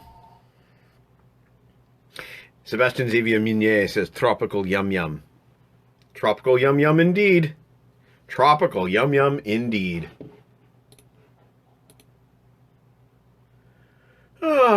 Let's see here. We got any more comments? Interesting comments. Let's check Twitter. See if there's anything on Twitter. Let's go to Twitter. No, nothing on Twitter. Let's go to my own site. See if there's anything going on there. No, nothing going on there. No new comments. No new comments. So Eric Litwiller, again, not me. Yeah, I don't know what's happening here. No idea, but it's probably Michael Morwood. It's bizarre, that's for sure. I don't know. Sebastian Xavier Meunier says, live long and prosper. Does that mean you're peacing out, Sebastian? I hope not. It's only an hour and a half. Yes, Rob, I have a Sunday Chuckle this week, and it's a radio one, actually. So I hope you enjoy. It happened, earlier, and yeah, we're posting it today. And Harrison Kopp says, yes, I have achieved controversy. Dude, you've achieved so much controversy that we don't need any more controversy this evening, Harrison Kopp. Naughty. Naughty. 7 of 9 is again well, don't you think? I think it's cool that it looked like at the end of the episode that 7 of 9 joined the crew of the ship. Joined Picard's crew. I thought it was cool that she and Suzy were both members of the crew. I think it's really cool that Picard has an android in his crew again. Yeah, like I look forward to what's coming. Rob Daniels, cool. Michael Morwood, I'm not that tech savvy. And Brian Gervan says, I should market Tropical Yum Yum. You should market Tropical Yum Yum. Weird thing with this phone call thing, though, eh? It is weird. Jerry Ryan was added to Voyage. Yes, it's true. And, I believe Jerry Ryan also said that she didn't particularly care for that. I know Robert Beltran felt that Jerry Ryan's sex appeal didn't really help the show. But 7 of 9 became more of a character. Janeway was very much like a mothering figure to 7 of 9. And she became a favorite. But I think when she first started on the show, I found her really flat. And the pun intended, I guess. But, I didn't care for 7 of 9. I actually liked Cass. I didn't mind Cass. But whatever happened to Jennifer Leon? She did American History X and just disappeared. I wonder whatever happened to her. It's probably not a nice story, so I'm probably not going to look it up. Probably something bad. Some of these actors have had rough lives, and yeah, you know what? We're going to drop it. We're not going to find out what happened to Jennifer Leon after Star Trek and American History X. You know, Star Trek Voyager wasn't my favorite of the series, but it might be my least favorite. I didn't like it. Thought Harry Kim sucked. Didn't like Tom Paris. I hated Chakotay. Didn't care for Janeway. I liked the Doctor. My dad hated Neelix. Don't look it up, says Rob Daniels. Yeah, Brian says she went. Like, I'm sorry to hear that. I read that Kate Mulgrew was really mean to her. Oh, no. I don't want to know that about Kate Mulgrew, you know? Shit. Well, you know what? We're going to move on. We're going to change the subject. We're going to change the subject. We are going to talk about Uncle Meat's bum face. Now, I want to know, Sebastian says Voyager was too politically correct. I don't know. Star Trek The Next Generation was very politically correct.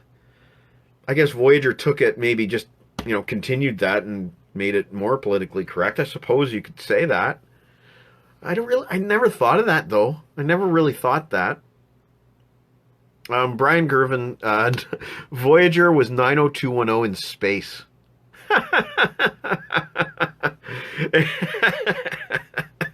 And Rob Daniels says everyone hated Neelix. Yeah, so I was talking about this with my dad last night. Today, sorry. You can see the... Oh, pause 1 second. Hey, Jen. Yeah? Are you... Oh, never mind. I was talking to my dad about this. He used to call Neelix that fish guy. He hated Neelix. And we were just talking about him because Ethan Phillips came up. He was in a couple Coen Brothers movies, but he was in Inside Llewyn Davis with Oscar Isaac. And that just happened to come up. Mentioned to my dad, hey, do you know what that guy's from? It was Voyager. He played Neelix, or as my dad called him, that fish guy, because my dad fucking hated Neelix. You know who I did like, though, was Dr. Phlox on Star Trek Enterprise. I like Dr. Phlox. I can't remember who played Dr. Phlox. I'm going to look him up. Billingsley, I want to say, was the guy. John Billingsley, yes. John Billingsley played Dr. Phlox. And I liked him. I thought it was a great character. In the tradition of weird-looking aliens on the ship, but not as weird-looking as Neelix. Dr. Phlox looked more like a regular alien. I thought the actor was fantastic, this John Billingsley guy. I'm just looking at his filmography now. Not a lot of stuff I've seen. That's too bad. Not a lot of stuff I've seen, but I like him. Oh, apparently he's been on the Orville. That's fantastic. All right, let's see some more comments. He was a cop in The Shadow.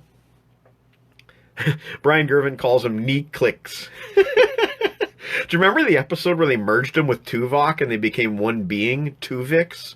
Wasn't that terrible? Wasn't that awful? Tuvix.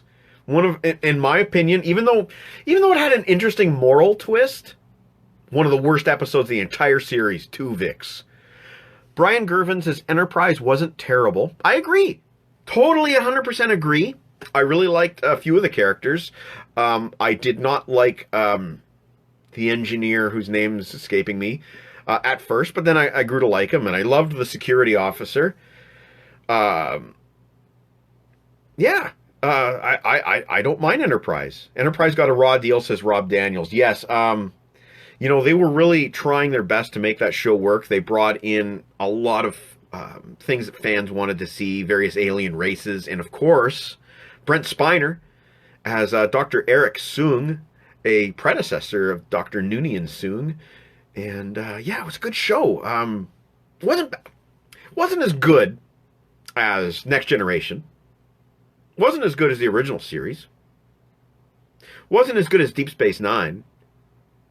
But it could have been, had they not canceled it after 4 seasons. That's my statement.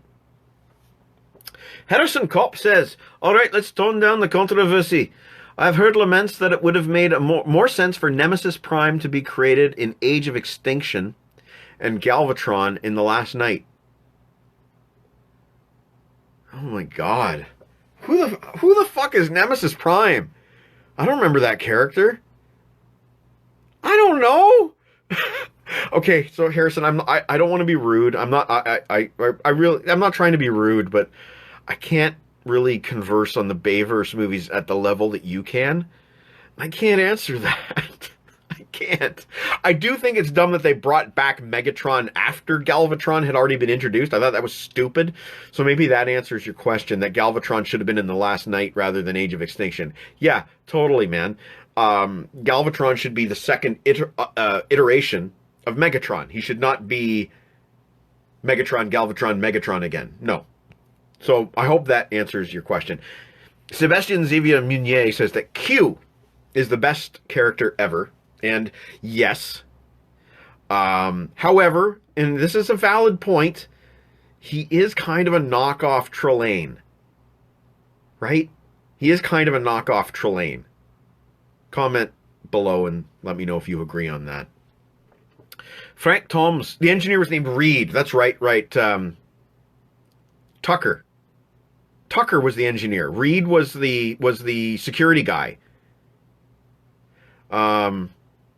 You got that wrong, Frank. It's Tucker. And Reed was the security guy, and then there was Mayweather, who was like the navigator or something like that. And Hoshi, I think, was the communications officer. Hoshi, I think. Sebastian Xavier Munier says, I was waiting for him to welcome Picard when he... Okay, I'm not going to read. It might be too spoilery. Harrison Kopp, I know, it's fine, I'm weird. Nemesis Prime isn't even a Bayverse original, though. Okay, that makes more sense. I was wondering if maybe there was a character that you were mentioning from the movies that I missed. I don't... You know, the Bayverse movies started good with the 2007 Transformers film. It's a good movie. I like it. The second movie was pretty shit, and the third movie was way more shit, and the fifth movie was way more shit. Bumblebee's good. Bumblebee's not bad. Trip Tucker was the engineer, says Rob Daniels. Yes, thank you. And he had a relationship with the Vulcan liaison, T'Pol, I believe was her name. And she was the Jerry Ryan of that show. I bought a fucking Maxim magazine with her on the fucking cover. Didn't think it did the show any favors. I really don't think it did the show any favors. You know, and you go back to the original Star Trek, Nichelle Nichols had sex appeal. But aside from the short skirts that all the women wore on the original Star Trek, there was no singular, I'm the boobs on the show character. Next Generation had Counselor Troy, who had a lot of cleavage showing in that uniform. And that was the beginning of it. Counselor Troy was not a very deep character in the first season. She kind of became a little bit more of a 3D character in later seasons. But I don't think Star Trek does well when they throw boobs on the screen. I really don't. And DS9 didn't really make that mistake. The only time they had boobs on the screen was when it was story appropriate, like the Dabo girls. Okay, Nemesis Prime is Optimus's moniker when he goes bad in The Last Night. Oh, right. Okay, I remember what you're talking about now. Gotcha. Understood. Traditionally, he's an evil clone of Optimus. Sometimes, I believe in a black deco, they reissue Nemesis Prime as a black Optimus, basically. Sebastian Xavier Munier, total 180 here. Have you seen any of the Mike Juggle Tales tour from the tour bus yet? Anybody who reads right now, do your okay. I don't really know what that is, but sure, I'll check it out. Jolene Blaylock was her name. Jolene Blaylock played T'Pol.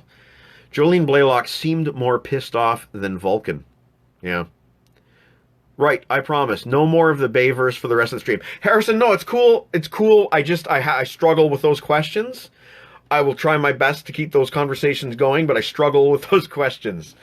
I'm going to take just a minute here. CKWR.ca.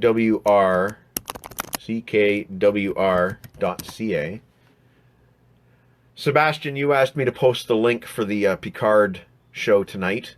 It's going to be on CKWR. I am going to send this link to you in a private message. Well, it doesn't really matter. I mean, it's not like it's a private information. I'll post it publicly too. CKWR, I sent you the link. You can tune into Rob's show there. That way, I'm going to post the link on my Facebook right now. CKWR, you can listen to Rob's show in an hour and 15 minutes on CKWR. Okay, let's see some more comments. Scott Carson says, Trek was better when it was just a hot alien babes that got their tits out. That's why original Trek is the best Trek. I'll tell you something cool, Scott. I enjoy that in Star Trek Picard, they really went back to the original style of costumes on this alien android planet. They went back to like the William Ware Theis costumes that he used to design for the original women on Trek. You know, the kind of costumes that had to be taped to their skin, otherwise they would flop out. You know, I liked that. That was very Trek. I liked it. Mike Judge says, okay, Eric Litwiller. Thank you, Eric Litwiller, for clearing that up. Mike Judge, see them all. Tales from the Tour Bus. Thank you. I will. Brian Gervin, the Vulcans were actually quite oppressive in Enterprise. Yeah, and I felt that was uncharacteristic when it first came out. I never really, that didn't sit well with me. It was a surprise to me. I didn't expect that. I thought that we would be, you know, hand in hand with the Vulcans exploring the galaxy together. I didn't think they'd be like, stay in your lane kind of thing. It's a choice they made. Ha ha ha! Rob Daniels. I lost interest in Transformers movies after Devastator's balls. No shit, man. What the frick was that? Brian Gervin says, I'm disappointed you didn't read my comments in a Scottish accent. Well, Brian, the reason I don't do that is because it's shite. My Scottish accent is fucking shite. Scott Carson's kind of used to me doing that. I hope I'm not offending him. I have a couple buddies in Scotland. James McCurry is not here tonight. James and Scott are both buddies from the WordPress community. Scott is the heavy metal overlord. Okay, start over. Scott is the heavy metal overlord over at Heavy Metal Overload. James McCurry used to have a site called Resurrection Songs. I don't think he has a site anymore. If he does, he doesn't really post, but he's very active in comments, and he's a good buddy too. You know, insofar as people from across the Atlantic Ocean can be buddies. But in this new reality that we live in, Scott Carson is as close to me as Eric Litwiller is, or as Robert Daniels is, or as Brian Gervin is. And same with Harrison. He's as close to me now as any of those other guys, because we're all in our little bubbles. And, you know, it's such a treat for me to make friends with guys like Scott Carson and James McCurry and Harrison Kopp way across the Atlantic Ocean. It's a blast. It's an absolute blast. I'm really appreciative of their friendship. And, you know, it's interesting, too, because you get a more worldly view of the situation. James McCurry was telling me some stuff, and Scott was telling me some stuff. And, you know, I appreciate all that. Okay, listen. I'm going to go reheat my coffee. We got about an hour. Hey, bye, Rob. Take care, buddy. I'll see you in an hour or so. I'm going to go zap my coffee, and I'll be back. Yes, James changed it to Vinyl Daft Dad. That's correct. That's correct. He changed it to Vinyl Daft Dad. Okay, going to go zap my coffee for this last hour. You okay? Okay, sweetie's okay.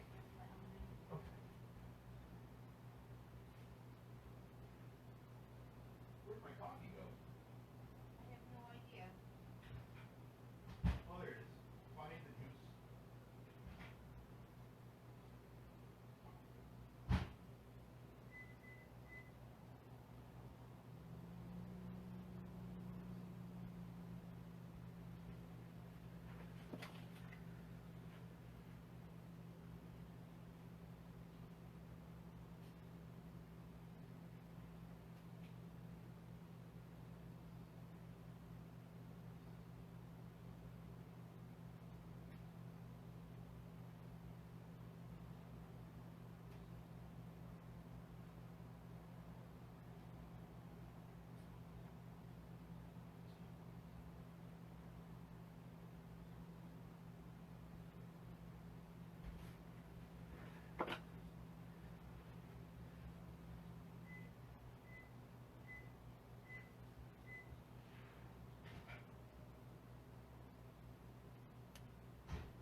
Oh, yeah.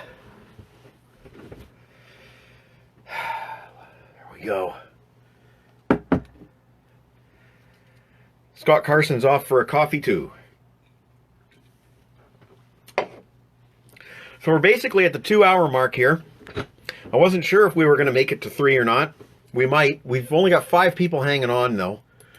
So, we'll see. We'll see how this goes. I would rather have like 9 or 10 again.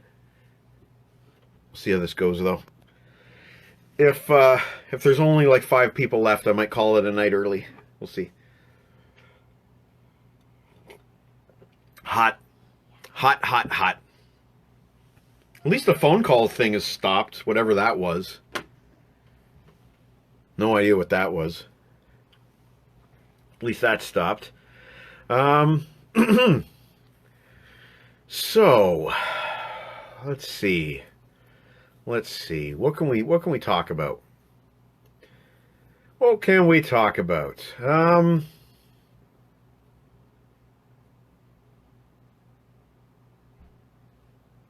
Coffee. Let's talk about coffee. I like a large regular. I used to drink double, but I think my tolerance for cream is decreasing as I get older. So I've switched to large regular. Oh, man. I got the burp, something fierce. Oh, shit! Oh, shit! This will be the last of the night. This is the last beverage of the night. Be afraid. Be very afraid. Okay, we're playing Guess That Beverage. I might have to call it a night after this, guys. We'll see. We'll see. Oh, God! Tastes like pine. I know what this is because of how it tastes. Oh, shit. Revenge is a dish best served. LeBrain. Yes. Oh, I know what this is. No, you gotta finish. No, I can't. Seriously, it's probably not even good for me to finish that. Okay. It's medicinal. It's medicinal. And it tastes of pine. You can figure out what it was on your own. It's got an aftertaste. It's in the back of my throat, this pine. Wait till it gets into your tummy. Wait till it gets into my tummy, she says. Terrific. Terrific. It was not lemonade and it was not pine sol.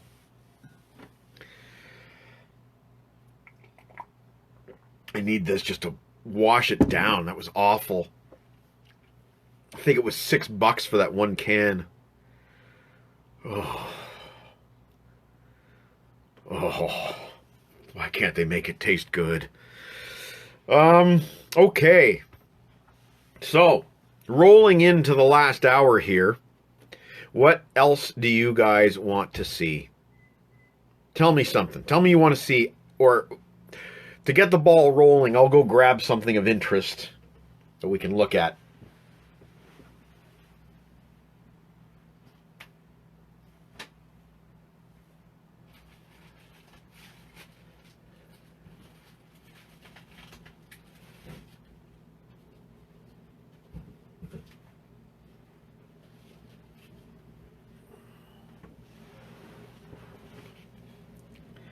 Not too rare, but still not reissued on CD to this day. This is one of those rare, not rare, but one of those things that is just not issued on CD. Never been issued on CD. This is from 1982. 1982. It's a 3-song Ozzy Osbourne live EP with Randy Rhoads. For a long time, this was like one of the only things you could get with Randy Rhoads live. It's probably not even live. It's probably all recorded in the studio. But Mr. Crowley, You Said It All, and Suicide Solution. You Said It All is exclusive to this EP. It's never been released on anything else. That's pretty cool, right? Yeah. Your thoughts on cheese? I love cheese, Brian. I love cheese. White cheese, The lighter cheese, the better. I'm a sucker for a good Parmesan. Love cheese. Love cheese, especially in curd form. Yeah.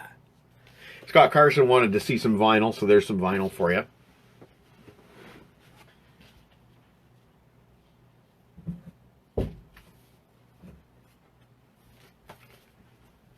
Here's another. This one is on CD.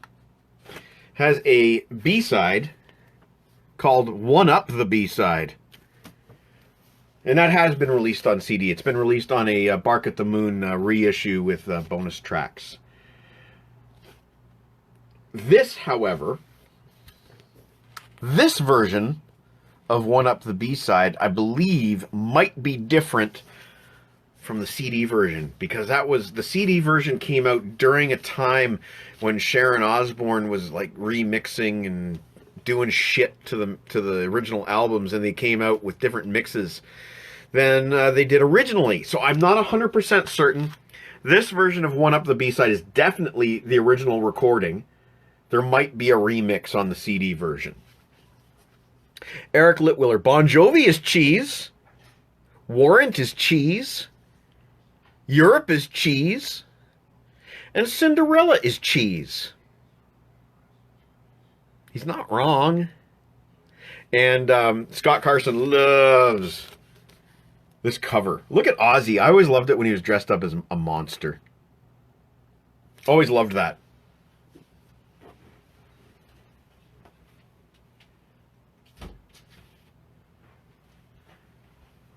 I'm basically just grabbing random vinyls at this point, but here's the soundtrack to The Decline of Western Civilization Part 2 with Dave Mustaine on the front cover.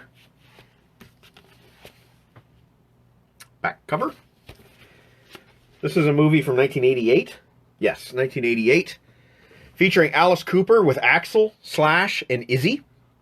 Faster Pussycat, Motorhead, Armored Saint, Lizzie Borden, Megadeth, Queensryche, Metal Church, Rigor Mortis, and Seduce. Not my favorite soundtrack in the world, but it's got some exclusive stuff on there, or at least it did at the time. Scott Carson prefers the cover to the Bark at the Moon single to the album cover. Yeah, you know, it is kind of cool. It is kind of cooler, more haunting. That profile thing is not as goofy as the album cover. Yeah, I'm on board with you, Scott. I'm on board.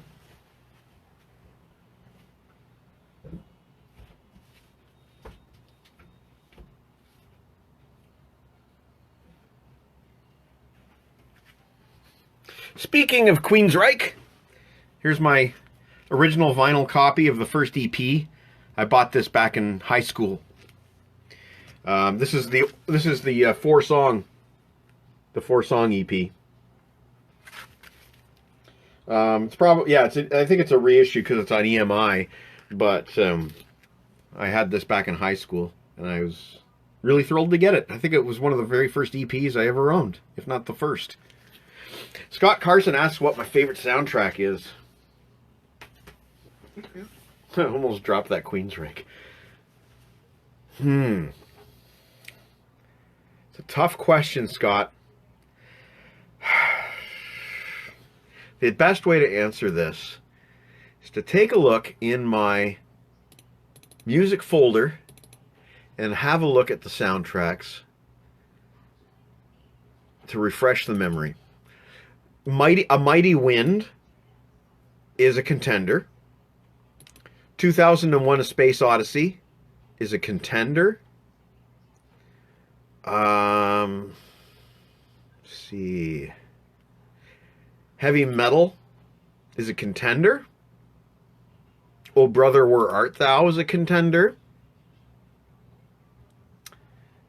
Strange Fruit, the Still Crazy soundtrack, is definitely a contender. The Big Lebowski. I gotta pick one, right? You know what? I'm gonna go with Still Crazy. The Strange Fruit soundtrack. Sorry, I should say Strange Fruit, Still Crazy, the soundtrack. I'm going to go with that one. Why not?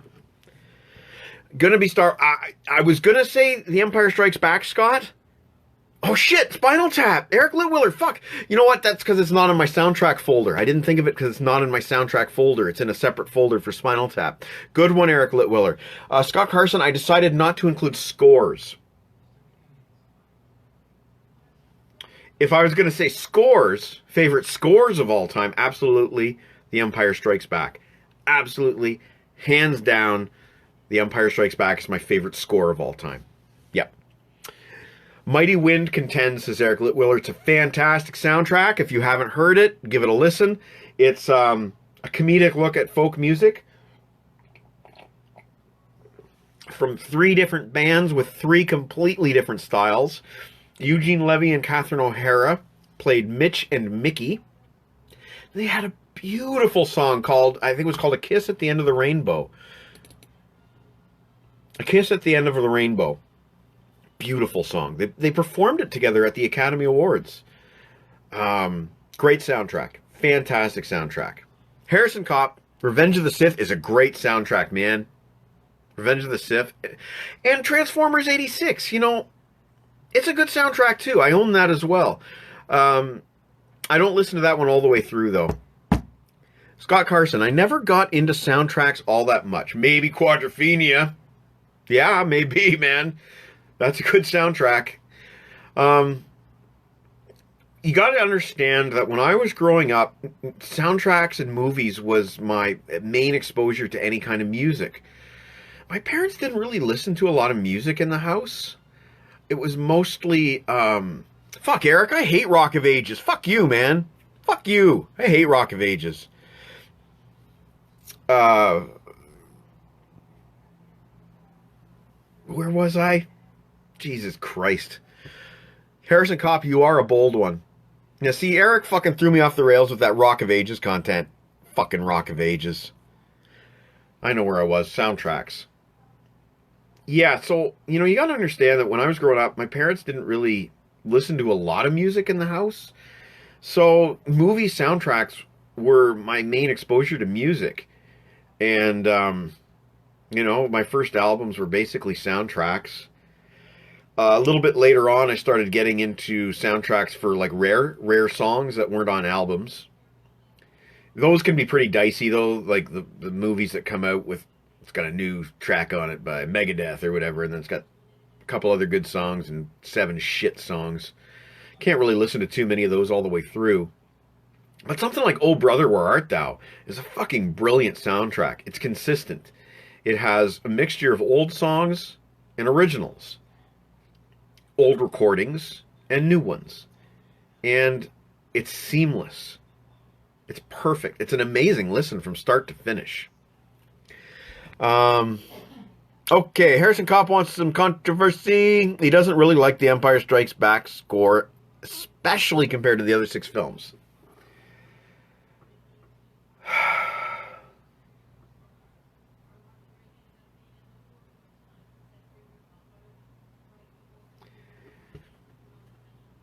Why would you say that, Harrison? Why would you say that? Oh, Brian Gervin, War of the Worlds! Dude, okay. I'll post my review for you. I love that soundtrack. I was trying to actually get Uncle Meat into that soundtrack last summer. He understood why I liked it, but I don't think he cared for it as much as I did. He'd heard it before. It wasn't new to him. But it was new to me. I love War of the Worlds. Jeff Wayne's War of the Worlds. Posting it now on Facebook. Ooh la, ooh la. Great soundtrack. Yeah, Eric Litwiller, he loves it. Yeah, I sure do. Yeah, because you remember, I was trying to maybe get some songs voted for last for this year's Sausage Fest. And, you know, whatever. It's not really necessarily the kind of thing that might work well at a Sausage Fest environment with a bunch of guys hanging around a campfire. But it's one of those albums that I can play from start to finish. In fact, I think it has to be played from start to finish. It's like The Wall in that sense. A couple days ago, somebody brought up the album Marbles by Marillion, which is another double album that I feel has to be played start to finish, both discs. Harrison Kopp, other 5 films. Yeah, I know what you mean. Imperial March is not overrated. The Asteroid Field is not annoying. Battle in the Snow is good, though. Sure, I agree with you. Man, Harrison, buddy, what the fuck, man? What the fuck?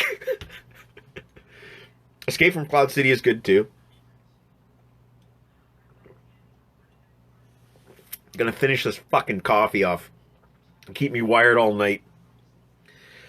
We are now in hour 3. We have begun hour 3 of the endless LeBrain live stream. I am working on nothing but caffeine.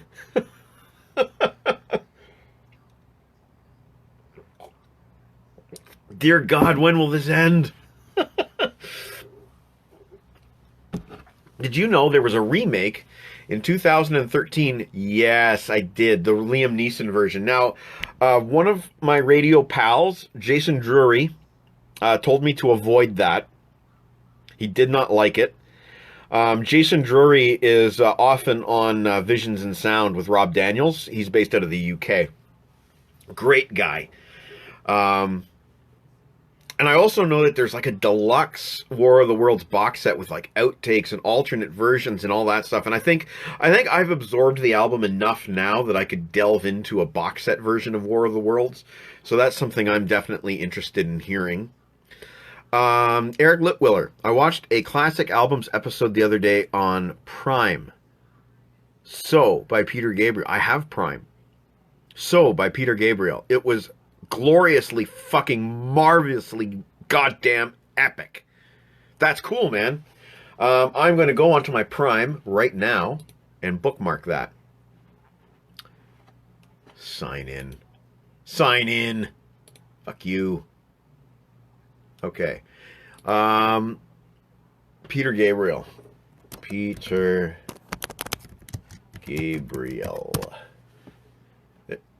Okay, they've got... Oh, there it is. Peter Gabriel. They got a lot of Peter Gabriel stuff. Okay, added to watch list. Thank you, Eric Litwiller. That's awesome. This is getting harder. Those that were here at the start of the podcast... No, podcast. This isn't a podcast.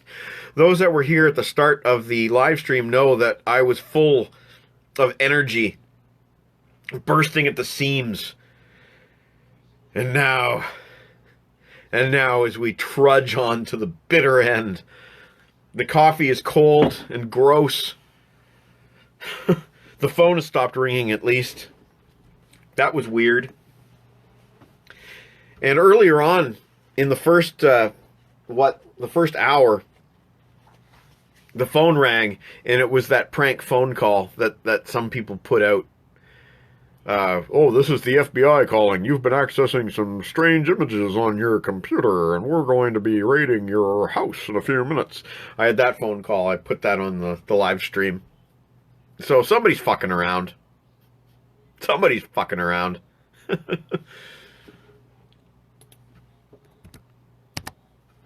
Checking Twitter for messages. No, nothing new. Checking Facebook for messages. Nothing new. Getting kind of tired here. Trudging on. Not sure how much further I can make it. How about you guys? Where are you guys standing? Are you guys wanting to call it a night?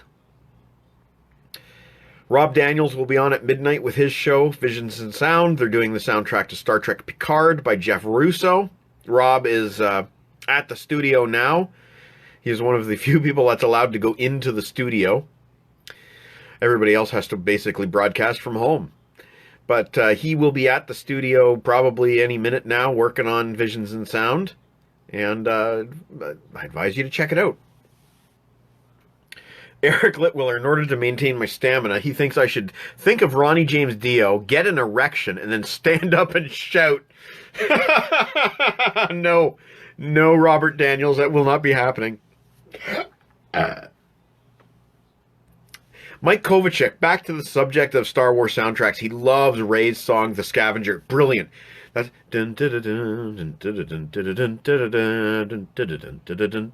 it's brilliant, and they adapted it brilliantly as a darker version in The Rise of Skywalker. I don't give a fuck what anybody says criticizing The Rise of Skywalker. The one thing that was untouchable about that movie was John Williams' score. Absolutely my favorite score of 2019. Brilliant score. Lots of emotional moments in that score. Good on you, Mike Kovacic, for giving a shout out to the Force Awakens soundtrack, because that soundtrack is good. Not that we expected less out of John Williams, but I think some of those prequel soundtracks are a little bland. Revenge of the Sith excluded from that, but I think some of those soundtracks are a little bland. My friend Eric Woods likes to characterize some of the music in the prequels as sonic wallpaper. And you know what we mean here. Like, picture those scenes in Chancellor Palpatine's office where it's just nothing but wooden, stilted dialogue, and then the music's like...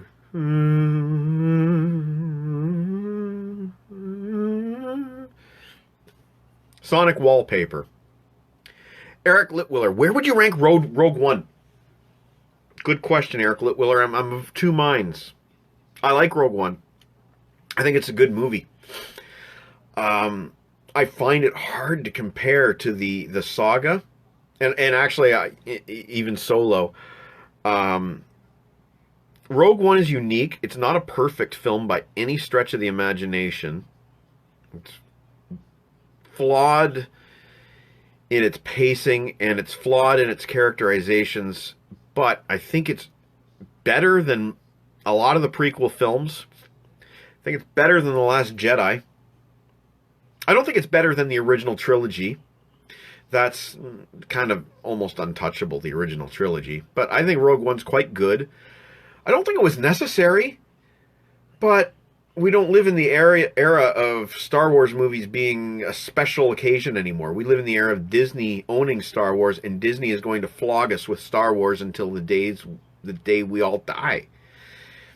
With that in mind, I think Rogue One is probably one of the best things that Disney's gonna come out with, as far as Star Wars films go. I am the Senate is a great song, says Scott Carson. I am the Senate.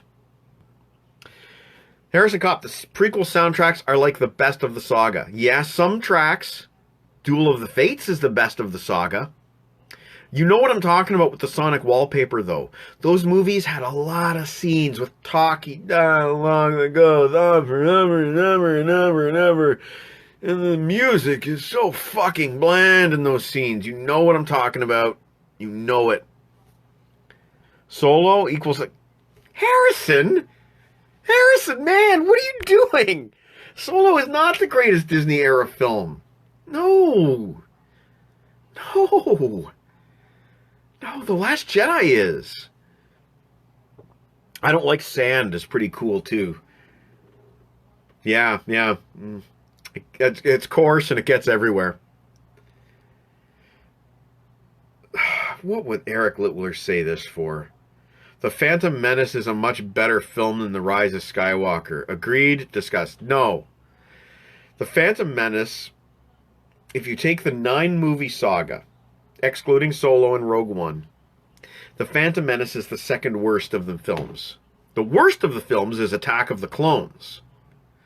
The Phantom Menace is the second worst.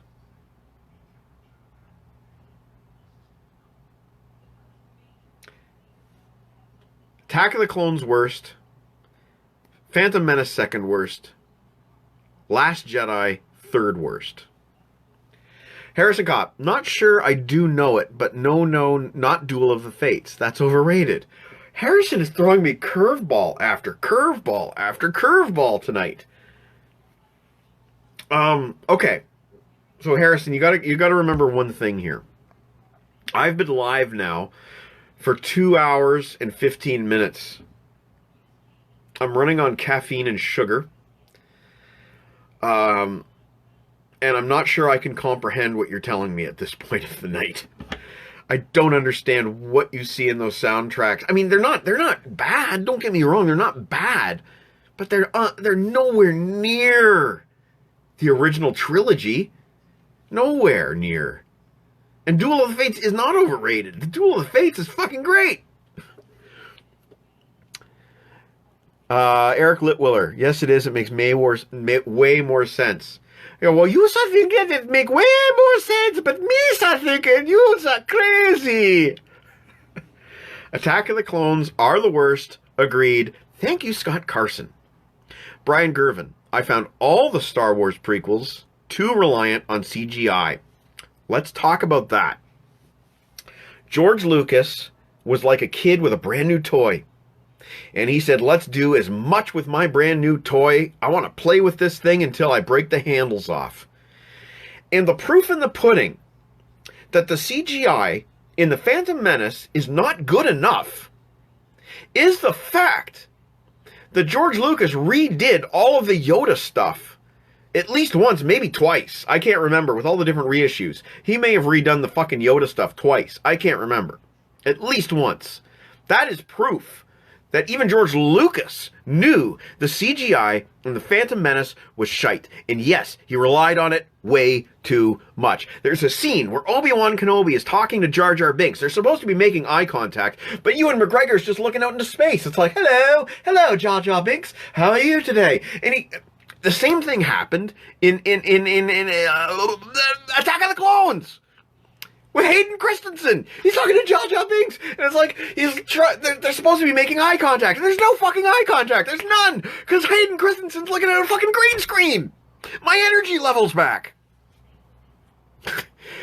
Eric Litwiller. Solo and Phantom are better than Rise of Shit Sucker. The prequels just have so many great, recognizable, and memorable tracks.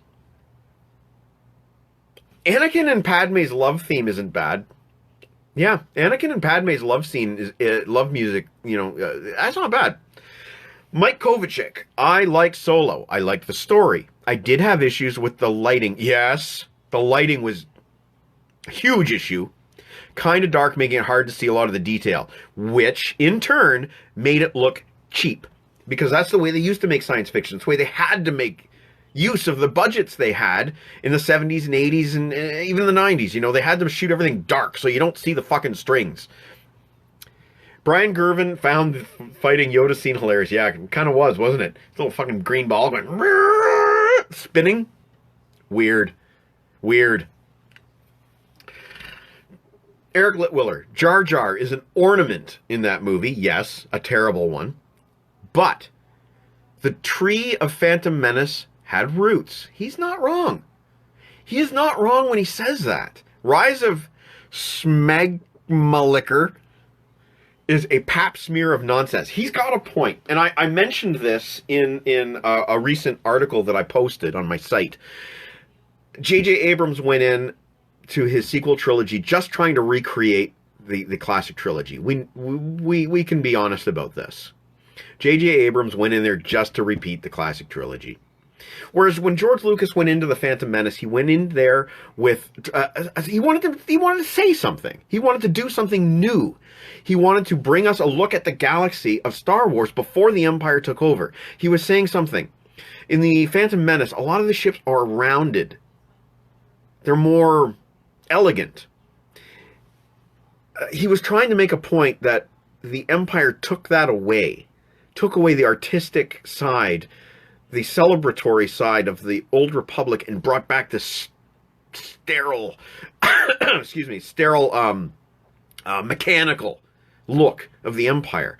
And Lucas really expanded his universe with the prequels. There's no denying any of that. Uncle Meat, when he says that The Phantom Menace is a tree that has roots, and the rise of Snegmalicker is a pap smear of nonsense, he is not wrong. He is not wrong. Controversy time. Here's Harrison Kopp's rating of the films. I'm going to put my hat on because my hair's starting to look shit. 1. Revenge of the Sith. 2. Return of the Jedi. 3 Solo, 4 Rise of Skywalker, 5 Attack of the Clones, 6 New Hope, 7 Rogue One, 8 Last Jedi, 9 Force Awakens, 10 Phantom Menace, and he puts The Empire Strikes Back last? I don't follow you, buddy. Oh, what's that? What's wrong, Jen? Nothing wrong, just an amazing story. Okay. Nothing wrong, just an amazing story. LeBrain is going to blow a gasket. Empire worst, I believe it to be the best. I do too, Eric. You know what? I love Empire Strikes Back, but I think the first movie is my favorite. A New Hope. It's hard to explain why I feel this way. It's the most pure, maybe, of the Star Wars movies. A New Hope. I'm going to close the window. It's getting a little chilly.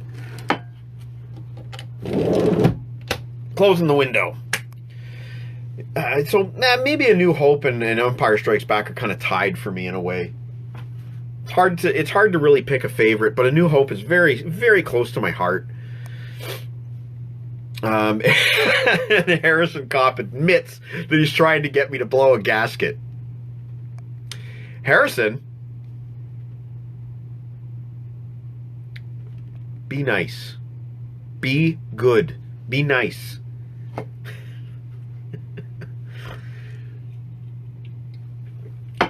I think he's just trying to play the opposite game because he's in the Southern Hemisphere. I think he's the only one that's in the Southern Hemisphere. Harrison Kopp, I'm just a sucker for epic finales with big battles. And Tobias Beckett. Tobias Beckett was a cool character. I love Woody Harrelson. He's great. He's an immense talent. I was really happy that Woody Harrelson is now a part of the Star Wars universe. I'm not going to argue with you there. I also liked the Enfys Nest character. As far as soundtracks go, the soundtrack to Solo was quite good, and I loved the Enfys Nest theme music whenever she showed up on screen. Before she is unmasked at the end of the film, there's like a musical theme with like a children's choir, and I thought that kind of foreshadowed the fact that when she removes her mask, you find out she's just a young girl. I really like that aspect of Solo. There's some parts of Solo that are really, really fine. Scott Carson. In other news, the Spaghetti Incident is also the best Guns N' Roses album. Cold Lake is the best Celtic Frost album. You're full of shit. Eric Litwiller. I need the phone. Oh, Jennifer needs the phone. I love you. Don't know what she needs it for. Uncle Peter. Oh, she's calling her uncle out in Alberta. Yeah, it's only 9:30 there. Okay, in other news, yeah. Cold Lake. Take that one, Uncle Meat. Go ahead. Let's go full Celtic Frost here. Hey, Tyler. Speaking of super underrated talent, why is it that Tom Hardy always had his face covered by something? You mean like Bane? Is that what you're referring to? Like, I don't really know a lot of Tom Hardy stuff where his face is covered. I don't know. You might have seen movies I haven't seen. Harrison Kopp, I do watch a lot of Minty. My Australian accent is shit. You don't want to hear it. I'm not going to insult you by doing an Australian accent. Liv Tyler is the sexiest female of all time. She has no rival. From the crying video to fuckable elf. She needs the meat, says Eric Litwiller. I'm going to repeat this statement of his because it's kind of funny. Liv Tyler is the sexiest female of all time. She has no rival. From the crying video to fuckable elf. She needs the meat. Mike Kovacek, I love A New Hope even more after Rogue One. I felt it tied together nicely and threw a tremendous nod to Carrie Fisher. Yeah, you know what? I don't feel that the de-aged face thing worked all that well, but I mean, Carrie Fisher, it was nice. Yeah, agreed. I'm glad Scott Carson is joking. I'm doing a Harrison. Although I actually do like Cold Lake. Fair enough.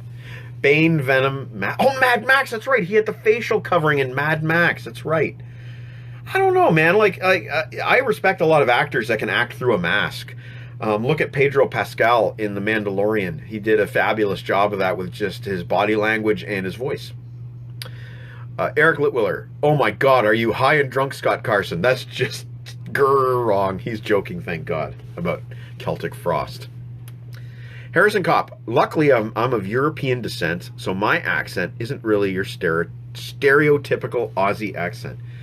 Okay, just for Harrison Kopp, I'm going to try to do an Aussie accent, just for the hell of it. Probably going to sound more like Jim Carrey in Dumb and Dumber, but hey, let's put another shrimp on the barbie.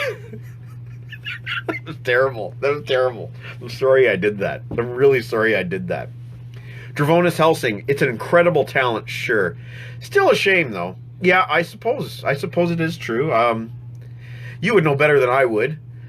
I like Tom Hardy a lot. I haven't seen, obviously, as many Tom Hardy movies as you have. Eric Litwiller, thank God, I was about to call you the have mental overlord. Or the heavy mental overlord. Scott Carson, if I'm in a Celtic frost mood, I'm not going to listen to Cold Lake. But if I was in a wasp mood, I might. That's an interesting statement. If I was in a wasp mood, I might listen to Cold Lake by Celtic Frost. Interesting. And Harrison, yeah, I'm sorry about that accent, man. If I could take that back, I would. This is the hazards of live streaming. That's probably the biggest misstep I've made so far in this live stream, that encountered me dropping several F-bombs in front of my mother, who was here for the first half hour of the live stream. And I dropped, like, what, 3 F-bombs? Mike Kovacic was here for that first half hour. I dropped, like, 3 F-bombs and, like, 4 shits in front of my mother. And I intended to do no swearing in front of my mother.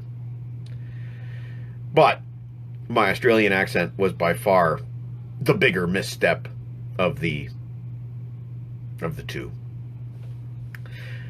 Eric Litwiller, they is an interesting statement. Yeah, you're talking about the wasp thing. Yeah, that is an interesting statement. Yes. And Eric Litwiller has seen Wasp live. I don't know how many times. One time? You saw him opening for Metallica? Or was it Metallica opening for Wasp? It was Metallica opening for Wasp, right? You're going to have to refresh my memory, man. I've been at this for 2.5 hours live, and I'm at the point now where weird things are going to start to happen. Excuse me. What's going on Facebook? Not too much. There's some bullshit live stream by me. After Metallica opened for Wasp when I was 15, a lot of people left when Blackie started drinking fake blood out of a skull. Yeah, that was kind of dumb, wasn't it? The fake blood. It kind of struck me as... when did Indiana Jones and the Temple of Doom come out? Because that's what it reminded me of. I'm going to look up Temple of Doom. Blackie Lawless kind of ripped that off from the Temple of Doom. 84. No, they're about the same time. It's possible Blackie Lawless might have been drinking blood out of a skull before Temple of Doom, but I'm thinking he copied it from Temple of Doom. I am going to state, without any evidence, that Blackie Lawless ripped off the drinking the blood from the skull from Indiana Jones and the Temple of Doom. Armored Saint 2, right? Says Scott. Yeah, Armored Saint was on the bill first. With they were big with Can You Deliver at that time in 85. And of course, Armored Saint ended up taking on a couple of members, or not taking on a couple of members. They ended up contributing a couple of members to Anthrax. Lead singer John Bush joined Anthrax in 1992-3, just after Joey Belladonna quit. And then Joey Vera, the bassist, briefly, ever so briefly, replaced Frankie Bello in Anthrax during a period where Frankie quit. Which is kind of strange, because Frankie is actually, aside from that one brief period where he quit for like maybe a few months, he was like the most constant member of, one of the most constant members of Anthrax. Armored Saint was first. Do you think he might have ripped off Gene Simmons, actually? Yeah. I mean, Gene Simmons spat blood, but in Indiana Jones and the Temple of Doom, did the Mola Ram, did he not drink blood directly out of a skull? No, he forced Indiana Jones to drink the blood of the skull, and then that turned Indiana Jones into like a zombie, like a brainwashed Jones. Gene Simmons did spit blood, But Indiana Jones and the Temple of Doom had the skull full of blood that was then force-fed to Harrison Ford. Not a skull, but come on. Yeah, okay, well, can we agree that they were both influences on Wasp? Can we agree on that? Certainly the timeline lines up. Harrison, let's see what controversial opinions I do still have in reserve. Well, Harrison, we're going to do about 20 more minutes, and then we're going to call it a night, because Rob Daniels is going live at midnight. So throw one more at me. One more. I'll give you one more. In what order do you watch Star Wars, says Mike Kovacek. There's only one correct answer to that question. In the order they were made. It's really the only way to watch them. Otherwise, you don't get the big reveal of Vader being Luke's father. And that's important. You don't get the big reveal of Luke and Leia being siblings. You see them kissing, knowing they're siblings, if you watch them in episodic order. So you watch them in the order that they were made. Regarding Henry, I'm going to have to Google that. I think he's talking. I think that, isn't that a Harrison Ford movie? Regarding Henry. Yeah, it's a Harrison Ford movie. Never saw it. Written by J.J. Abrams. Holy shit. Written by J.J. Abrams in 1991. Holy shit. It's the first time Harrison and J.J. worked together. Craziness. Scott Carson, what's your favorite Priest album? That was a question directed towards Harrison Kopp, it looks like, but I'm going to answer it too. My favorite Priest album, Hellbent for Leather. Yep, Hellbent for Leather, man. Fucking love that album. Green Manalishi. Absolutely fucking great song. One of the greatest guitar solos in metal, in my heart, is the dual guitar solo KK and Glenn Tipton in Green Manalishi by Judas Priest. Yes.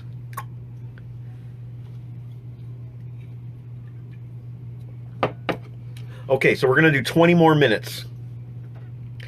Really don't like The Priest, says Harrison. Can only stand Halford on 3 songs. Living After Midnight, you got another thing coming in, Diamonds and Rust. Why? What's your issue, Harrison? Why? What did Rob Halford ever do to you? Man. You know, Priest were a huge influence on Maiden. You know that, right? 20 more minutes, guys. 20 more minutes. That's all I can do. Then Rob Daniels is going live with Visions and Sound. So throw me something. Let's do 20 more minutes. I can't believe I've made it this far. I didn't think I'd be able to do 3 solid hours of live streaming. I've only taken, what, like 3 breaks? And very short breaks at that. Patting myself on the back. Hellman's Mayonnaise or Miracle Whip? Which one is the one that's more synthetic? Whichever one is more synthetic. Miracle Whip is more synthetic. So I'm going to say Miracle Whip. Hellbent for Leather is an awesome pick, and it needs to be that one, not Killing Machine, because Green Manalishi was only on the Hellbent for Leather, which is the North American version of the album. Killing Machine, the UK of the version, did not have Green Manalishi. What did Green Manalishi come out on in the UK, Scott? Was it like a standalone single? If you know, leave a comment. Okay, Harrison, having heard my music and how I... Oh, wait, sorry, this is... Tyler. Okay. I'm losing comments here. Harrison, high notes are too high and shrill, and I don't like when he does it. That's Rob Halford. Tyler says, having heard my music and how I write, who do you think influenced you the most? I don't know. I'm going to say some new metal band that I probably did. Zakk Wylde? I don't know. I don't know, man. I don't know. New metal. Mike Kovacek, favorite Jim Leahy line. You hear that, Randy? Shithawks. Shithawks. Oh, and I also like, I'm mowing the air, Rand. I'm mowing the air. Harrison Kopp, trivia time. How many people here know that Temple of Doom as a prequel to Raiders? Knew that because I had like the comics and the novels and things. They came with a timeline. Eric Litwiller says wrong. I'm not sure what wrong, what I'm wrong about. Oh, and here's Frank Toms with his running order. He likes A New Hope, Phantom, Clones, Empire, Sith, Solo, Rebels, Jedi. It's a good back and forth with the shock of the Vader reveal intact. He's right. Okay, that's good. Tyler, it's funny because you're so far off the mark. Okay, I don't know. Jimmy Page? I don't know what you listen to, Tyler. You listen to a lot of bands I've never heard of, man. Scott Carson, I'm actually not sure what Green Manalishi was on in the UK. He just bought Hellbent as an import CD at Tower, so he could get it. Interesting. It's weird. Harrison Cobb, I think I'm going to start banking on this madness I've cultivated. Yeah, man. You've broken me this evening. Lamb of God. Fuck, man. I don't know anything about Lamb of God. European symphonic metal. Again, I know Nightwish. Does that count? Nightwish? Is that European symphonic? I don't think that's symphonic. Sorry. Scott Carson, his favorite Jim Leahy moment is when he walks into the lawnmower. Yeah, that's good. My friend Chris Thuss, his favorite Leahy moment is when he dyes himself blue with that J-Rock Booberry, whatever it was called, rock vodka, and he becomes the liquor snurf. That's my buddy Chris Thuss's favorite Jim Leahy moment, the liquor snurf. We got 15 more minutes. 15 more minutes. Devin Townsend, says Sebastian Xavier Munier. Devin Townsend. I have, I think, 3 of his albums. 4 of his albums. 2 solo, 1 strapping young lad, and 1 Steve Vai. I like Devin Townsend, but he's a little bit above and beyond my pay grade. His stuff is really fucking out there. It's really out there. I'm not saying it's not my cup of tea, but it takes a lot of time invested to really appreciate Devin Townsend. One thing I like about Devin Townsend is the guy's fucking incredible range. I consider him to be a vocalist on like a similar level to Mike Patton. He's just fantastic. There are very few singers that I consider on a level with Mike Patton. He's one of them. Serge Tankian from System of a Down is another. Fabulous vocalists. Oh, shit. I'm getting tired, guys. I'm getting tired. Keep me going. Keep me going. More. 13 more minutes. Don't make me conk out early. 13 more minutes.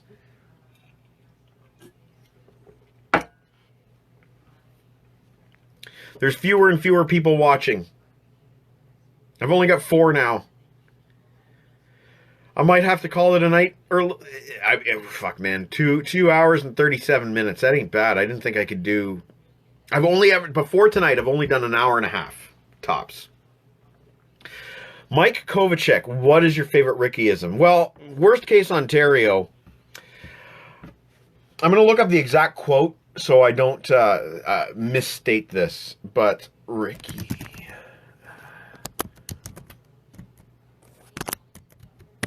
I want to make sure I get this exactly. No, this might be hard to look up, but I know there are sites out there who there are sites that have all these Ricky quotes, Rickyisms. Just trying to find a good one here.